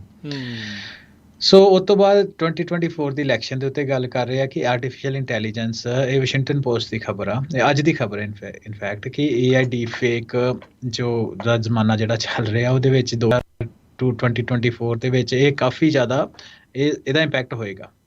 ਹਾਂ, ਬਿਲਕੁਲ। ਸੋ ਕਿਉਂਕਿ ਹੁਣ ਇਹਦੇ ਵਿੱਚ ਇਹ ਆ ਕਿ ਜਿਹੜੀ ਆਡੀਓ ਦੇਖ ਰਹੇ ਆ ਜਾਂ ਵੀਡੀਓ ਦੇਖਦੇ ਆ, ਪਤਾ ਨਹੀਂ ਸਾਨੂੰ ਹੁੰਦਾ ਕਿ ਉਹ ਠੀਕ ਆ ਕਿ ਨਹੀਂ। ਆਪਾਂ ਆਡੀਓ ਦੀ ਹੁਣ ਐਗਜ਼ਾਮਪਲ ਹੀ ਪ੍ਰੈਜ਼ੀਡੈਂਟ ਬਾਈਡਨ ਦੀ ਇੰਪਰਸਨੇਟਡ ਕਰਦੀ ਆਡੀਓ ਕਾਲ ਹੈ ਨਾ, ਇਸੇ ਤਰ੍ਹਾਂ ਵੀਡੀਓ ਦਾ ਵੀ ਪਤਾ ਨਹੀਂ ਲੱਗਦਾ। ਪਹਿਲਾਂ ਤੇ ਮੈਂ ਐਗਜ਼ਾਮਪਲ ਦਿੰਦਾ ਕਿ ਆਪਣੇ ਬਾਦਲਾਂ ਦੀ ਜਾਂ ਪੰਜਾਬ ਦੇ ਵਿੱਚ ਜਦੋਂ ਆਮ ਆਦਮੀ ਪਾਰਟੀ ਦਾ ਜ਼ੋਰ ਹੈ, ਆਪਾਂ ਚਲੋ ਆਪਣੀ ਗੱਲ ਕਰ ਲੈਂਦੇ, ਉਹਦੇ ਵਿੱਚ ਕੁਛ ਰਿਲੇਟਡ ਖਬਰਾਂ ਇੱਦਾਂ ਸੀ ਜਿੱਦਾਂ ਅਖਬਾਰੀ ਖਬਰਾਂ ਹੁੰਦੀਆਂ ਹੈ ਨਾ, ਉਹਦੇ ਵਿੱਚ ਬਾਦਲ ਦੀ ਤੇ ਦੋਵਾਂ ਦੀ ਫੋਟੋ ਲਾ ਕੇ ਤੇ ਅਖਬਾਰੀ ਖਬਰ ਬਣਾ ਕੇ ਭੇਜ ਦਿੰਦੇ, ਜਿਹੜੀ ਕਿ ਸੱਚੀ ਹੈ ਹੀ ਨਹੀਂ ਸੀ, ਹੈ ਨਾ। ਸੋ ਕੰਮ ਤਾਂ ਪਹਿਲਾਂ ਫੋਟੋਆਂ ਤੱਕ ਹੀ ਸੀ, ਹੁਣ ਉਹ ਕੰਮ ਜਿਹੜਾ ਵੀਡੀਓਜ਼ ਤੱਕ ਵੀ ਚਲਾ ਗਿਆ। ਸੋ ਵੀਡੀਓ ਦੇ ਵਿੱਚ ਵੀ ਰਾਜ ਕਰਨ ਤੇ ਨਾਲ ਆਡੀਓ ਦੇ ਉੱਤੇ, ਵੀਡੀਓ ਆਡੀਓ ਉੱਤੇ ਆਡੀਓ ਵਿਜ਼ੂਅਲ ਵੀ ਹੋ ਗਿਆ। ਸੋ ਆਉਣ ਵਾਲੇ ਸਮੇਂ ਦੇ ਵਿੱਚ ਆਮ ਬੰਦੇ ਲਈ ਬਹੁਤ ਔਖਾ ਹੋਊਗਾ ਜਾਣਨਾ ਵੀ ਇਹ ਚੀਜ਼ ਸੱਚੀ ਆ ਕਿ ਨਹੀਂ ਸੱਚੀ। ਡਿਸਇਨਫੋਰਮੇਸ਼ਨ ਦਾ ਟਾਈਮ ਜਿਹੜਾ ਉਹ ਚੱਲੇਗਾ। ਸੋ ਉਹਦਾ ਇਲੈਕਸ਼ਨ ਦੇ ਉੱਤੇ ਉਹਦਾ ਫਰਕ ਪਏਗਾ। ਇਹ ਤਾਂ ਹੋ ਗਈ ਇੱਕ ਓਬਵੀਅਸ ਜੀ ਗੱਲ। ਹੁਣ ਜਿਹੜੀ ਮੈਂ ਪਹਿਲਾਂ ਗੱਲ ਕੀਤੀ ਵੀ ਗੱਲਾਂ ਕਈ ਹਾਸੇ ਵਾਲੀ ਵੀ ਹੋ ਜਾਂਦੀਆਂ, ਉਹਦੇ 'ਚ ਇਹ ਆ ਕਿ ਕਈ ਇਹਨਾਂ 'ਚ ਜਿਹੜੇ ਐਲੀਗੇਸ਼ਨ ਕਈ ਪੋਲੀਟੀਸ਼ੀਅਨਾਂ ਉੱਤੇ ਲੱਗੇ ਜਾਂ ਉਹਨਾਂ ਕੁਛ ਕੀਤਾ ਗਲਤ, ਹੈ ਨਾ, ਖਾਸ ਤੌਰ ਥਰਡ ਵਰਲਡ ਕੰਟਰੀਜ਼ ਦੀ ਗੱਲ ਕਰਦੇ ਆ, ਤੇ ਜੇ ਉਹ ਨਾ ਜਦੋਂ ਫੜੇ ਜਾਂਦੇ ਉਹਨੂੰ ਲੈ ਕੇ ਉਹ ਕਹਿੰਦੇ ਨਹੀਂ ਜੀ ਇਹ ਤਾਂ ਡੀਪ ਫੇਕ ਆ ਜੀ, ਇਹ ਤਾਂ ਸਾਡੀ ਐਗਜ਼ਿਸਟ ਹੀ ਨਹੀਂ ਕਰਦੀ, ਹੈ ਨਾ। ਸੋ ਉਹਨੂੰ ਨੈਗੇਟਿਵ ਸਾਈਡ ਨੂੰ, ਇਸ ਸਾਈਡ ਦਾ ਉਹਦਾ ਸਹਾਰਾ ਲੈਂਦੇ ਪਏ ਆ। ਕਾਫੀ ਦੇਖੇ ਅਸੀਂ ਕਿ ਜਿਹੜੀ ਕਿ ਉਹਨਾਂ ਦੇ ਅਸਲੀ ਜਿਹੜੀ ਕੁਛ ਚੀਜ਼ਾਂ ਹੈ ਨਾ ਪਬਲਿਕ 'ਚ ਨਹੀਂ ਆਉਣੀਆਂ ਚਾਹੀਦੀਆਂ ਸੀ, ਜਦੋਂ ਪਬਲਿਕ ਦੇ ਵਿੱਚ ਆਈਆਂ ਤੇ ਅੱਗੇ ਉਹਨੂੰ ਕਹਿੰਦੇ ਸੀਗੇ ਵੀ ਰਿਫਲੈਕਟ ਕਰਦੇ ਆ, ਅੱਗੇ ਰਿਫਲੈਕਸ਼ਨ ਕਹਿੰਦੇ ਸੀ ਦਿੰਦੇ ਵੀ ਆ। ਆਲਟਰ ਕੀਤੀ ਆ, ਤਾਂ ਹੁਣ ਕਹਿੰਦੇ ਵੀ ਇਹ ਹੈ ਹੀ ਜਿਵੇਂ ਉਹ ਡੀਫੇਕ ਆ। ਹਾਂਜੀ, ਕਹਿੰਦੇ ਜੋ ਡੀਫੇਕ ਆ। ਅਸੀਂ ਤਾਂ ਸੋ ਸੀਗੇ ਇਦਾਂ ਵੀ। ਦਾ ਵੀ ਕੰਮ ਜਿਹੜਾ ਉਹ ਸਾਈਡ ਦੇ ਸਾਈਡ ਚੱਲ ਰਿਹਾ। ਨਹੀਂ ਬਿਲਕੁਲ, ਦੇਖੋ ਚੇਂਜਸ ਜਿਹੜੇ ਇਹਦੇ ਵਿੱਚ ਆ, ਬਹੁਤ ਕੁਛ ਜਿਹੜਾ ਉਹ ਹੋਣਾ ਆ। FCC ਦੇ ਉੱਤੇ ਬੜਾ ਭਾਰ ਆ ਇਸ ਵਾਰ, ਫੈਡਰਲ ਹਾਂਜੀ। ਇਲੈਕਸ਼ਨ ਕਮਿਸ਼ਨ ਦੇ ਉੱਤੇ ਵੀ ਉਹਨਾਂ ਨੇ ਆਊਟਰਾਈਟ ਡੀਫੇਕਸ ਬੈਨ ਕੀਤੀਆਂ ਹੋਈਆਂ ਆ। ਜੀ। ਪਰ ਫਿਰ ਵੀ ਚੱਲਣਗੀਆਂ, ਦੇਖਿਓ ਇਹ ਸਾਰਾ ਕੁਝ ਹੋਣਾ ਆ। ਚਾਹੇ ਬਾਹਰਲੇ ਮੁਲਕ ਦੀਆਂ ਕੰਪਨੀਆਂ ਬਣ ਕੇ ਚੱਲਣ, ਜਿੱਦਾਂ ਹਾਂਜੀ। ਆਪਾਂ ਪਹਿਲਾਂ ਵੀ ਦੇਖਿਆ ਵੀ ਇਲੈਕਸ਼ਨ ਦੇ ਦੌਰ ਦੇ ਵਿੱਚ ਇੱਦਾਂ ਜਿਹੜੇ ਰਾਹ ਹੱਥਕੰਡੇ ਸੋਸ਼ਲ ਮੀਡੀਆ ਦੇ ਉੱਤੇ ਅਪਣਾਏ ਜਾਂਦੇ ਆ, ਜੀ, ਇਹ ਆਉਣ ਬਿਲਕੁਲ। ਵਾਲੇ ਸਮੇਂ 'ਚ ਹੋਣਗੇ ਵੀ। ਇਹ ਪਾਰਖੂ ਨਜ਼ਰ ਕਿੱਦਾਂ ਰਹਿ ਸਕਦੀ ਹੈ ਫਿਰ ਇੱਕ ਇਨਸਾਨ ਦੀ ਇਹਨਾਂ ਚੀਜ਼ਾਂ ਦੇ ਪ੍ਰਭਾਵ ਤੋਂ ਬਚਣ ਲਈ? ਉਹ ਤਾਂ ਇਹੀ ਆ ਕਿ ਫੈਕਟ ਚੈਕਸ ਜਿਹੜੇ ਆ, ਜਿਹੜੇ ਰਿਲਾਇਬਲ ਤੁਹਾਡੇ ਮੀਡੀਆ ਚੈਨਲਸ ਆ, ਹੈ ਨਾ, ਉਹਨਾਂ ਉੱਤੇ ਵਿਸ਼ਵਾਸ ਕਰ ਸਕਦੇ ਹੋ। ਇਹ ਤਾਂ ਮੀਡੀਆ ਚਲਾਉਣ ਵਾਲੇ ਤੇ ਆਉਣ ਵਾਲੇ ਸਮੇਂ ਦੇ ਵਿੱਚ ਕਾਫੀ ਹੋਏਗਾ ਡਿਪੈਂਡ ਕਿ ਜਿਹੜਾ ਮੀਡੀਆ ਜਿੱਥੋਂ ਤੁਸੀਂ ਖਬਰ ਸੁਣ ਰਹੇ ਹੋ ਉਹ ਕਿੰਨਾ ਕੁ ਰੀਅਲ ਆ, ਹੈ ਨਾ। ਕਿਉਂਕਿ ਅਸੀਂ ਵੀ as a Punjabi radio USA ਦੇ ਉੱਤੇ ਵੀ ਅਸੀਂ ਇਸ ਚੀਜ਼ ਨੂੰ ਬੜਾ, ਹੁਣ ਇਹ ਔਖਾ ਹੋ ਗਿਆ ਚੀਜ਼ਾਂ ਨੂੰ ਕਰਨਾ। ਸਾਡਾ ਵੀ ਇਹ ਕੋਸ਼ਿਸ਼ ਰਹਿੰਦੀ ਹੈ ਕਿ ਜਿਹੜੀ ਚੀਜ਼ਾਂ ਨੂੰ ਅਸੀਂ ਅਸਲ ਹੋਏ ਉਹੀ ਆਪਣੇ ਸਰੋਤਿਆਂ ਦੇ ਵਿਊਅਰਸ ਦੇ ਸਾਹਮਣੇ ਲੈ ਕੇ ਆਈਏ, ਤੇ ਉਹਦੇ ਲਈ ਹੁਣ ਐਫਰਟ ਵੀ ਜ਼ਿਆਦਾ ਲੱਗਦਾ, ਕਿਉਂਕਿ ਜਿਹੜੀ ਚੀਜ਼ਾਂ ਸਾਨੂੰ ਪਰਦੇ ਉੱਤੇ ਦਿਖਾਈਆਂ, ਜੇ ਸੋਸ਼ਲ ਮੀਡੀਆ 'ਤੇ ਕੈਂਪੇਨਸ ਰਨ ਹੁੰਦੀਆਂ ਤਾਂ ਸੋਸ਼ਲ ਮੀਡੀਆ 'ਤੇ ਕੋਈ ਟਰੈਂਡ ਜਿਹੜੀ ਚੀਜ਼ ਬਣਾਈ ਜਾਂਦੀ ਆ, ਹੋ ਸਕਦਾ ਉਹ ਸੱਚੀ ਹੋਏ, ਹੋ ਸਕਦਾ ਉਹ ਨਾ ਹੋਏ। ਸੋ ਇਹ ਆਉਣ ਵਾਲਾ ਟਾਈਮ ਜਿਹੜਾ ਉਹ ਸੱਚ ਤੇ ਝੂਠ ਦਾ ਨਿਤਾਰਾ ਕਰਨਾ ਇਹ ਔਖਾ ਹੋ ਜਾਂਦਾ। ਪਰ ਜਿਹੜੀ ਤੁਸੀਂ ਗੱਲ ਕਹੀ ਉਹ ਤਾਂ ਇਹੀ ਡਿਪੈਂਡ ਕਰੂਗਾ ਕਿ ਕਿੱਡੇ ਐਥੀਕਲ ਤੁਹਾਡੇ ਸੋਰਸਿਸ ਆ, ਜਿਹੜੇ ਉਹ ਕਿਉਂਕਿ ਹਰ ਇੱਕ ਬੰਦੇ ਦੇ ਹੱਥ ਵਸਤਾ ਨਹੀਂ ਨਾ ਹੁੰਦਾ, ਨਾ ਇੰਨਾ ਸਮਾਂ ਹੁੰਦਾ ਚੀਜ਼ਾਂ ਨੂੰ ਕਰਨ ਦਾ ਵੀ ਮਲਟੀਪਲ ਸੋਰਸਿਸ ਤੋਂ ਉਹਨੂੰ ਚੈੱਕ ਕਰੇ ਚੀਜ਼ਾਂ ਨੂੰ। ਜੀ ਬਿਲਕੁਲ। ਤੇ ਸਮਾਂ ਆਪਣੇ ਪ੍ਰੋਗਰਾਮ ਦਾ ਹਰਵਿੰਦਰ ਸਿੰਘ ਇੱਥੇ ਹੀ ਸਮਾਪਤ ਆ। ਜਾਂਦੇ ਜਾਂਦੇ ਇੱਕ ਦੱਸਦੇ ਜਾਈਏ, ਜਿਹੜਾ ਗੂਗਲ ਦਾ ਡੀਪ ਮਾਈਂਡ ਆ, ਉਹਨਾਂ ਨੇ ਇੱਕ ਅਲਫਾ ਜਿਓਮੈਟਰੀ ਕਰਕੇ ਇੱਕ ਆਰਟੀਫਿਸ਼ੀਅਲ ਇੰਟੈਲੀਜੈਂਸ ਸਿਸਟਮ ਉਹ ਲਾਂਚ ਕੀਤਾ ਆ, ਜਿਹੜਾ ਕਿ ਜਿਓਮੈਟਰੀ ਦੇ ਓਲੰਪੀਅਡ ਦੇ ਜਿਹੜੇ ਕੁਐਸਚਨਸ ਆ ਉਹਨੂੰ ਸੋਲਵ ਕਰ ਸਕਦਾ ਆ। ਸੋ ਹਰ ਇੱਕ ਪਾਸੇ ਜਿਹੜੇ AI ਆ, ਉਹ ਚਾਹੇ ਪੜ੍ਹਾਈ 'ਚ ਆ ਅਤੇ ਚਾਹੇ ਉਹ ਕਿਤੇ ਆ, ਉਹ ਹੌਲੀ ਹੌਲੀ ਆਪਣਾ ਜਿਹੜੇ ਪੈਰ ਆ ਉਹ ਪਸਾਰ ਰਹੀ ਹੈਗੀ ਜੀ। ਸੋ ਬਿਲਕੁਲ, ਸਮਾਂ ਆਪਣੇ ਪ੍ਰੋਗਰਾਮ ਦਾ ਸਮਾਪਤ ਹੈ। ਮਿਲਦੇ ਹਾਂ ਅਗਲੀ ਵਾਰ, ਅਤੇ ਇੱਦਾਂ ਹੀ ਵੱਖ-ਵੱਖ ਟੈਕਨੋਲੋਜੀਜ਼, ਵੱਖ-ਵੱਖ ਗੱਲਾਂ ਕੀ ਚੱਲ ਰਿਹਾ ਦੁਨੀਆ ਦੀ ਇਸ ਖੇਤਰ ਦੇ ਵਿੱਚ, ਉਹਦੇ ਬਾਰੇ ਆਪਾਂ ਚਰਚਾ ਕਰਦੇ ਰਹਾਂਗੇ। ਹਰਵਿੰਦਰ ਸਿੰਘ ਕੰਗ ਜੀ, ਬਹੁਤ ਬਹੁਤ ਧੰਨਵਾਦ, ਮਿਹਰਬਾਨੀ, ਸਤਿ ਸ਼੍ਰੀ ਅਕਾਲ। ਸਤਿ ਸ਼੍ਰੀ ਅਕਾਲ ਰਾਜਕਰ।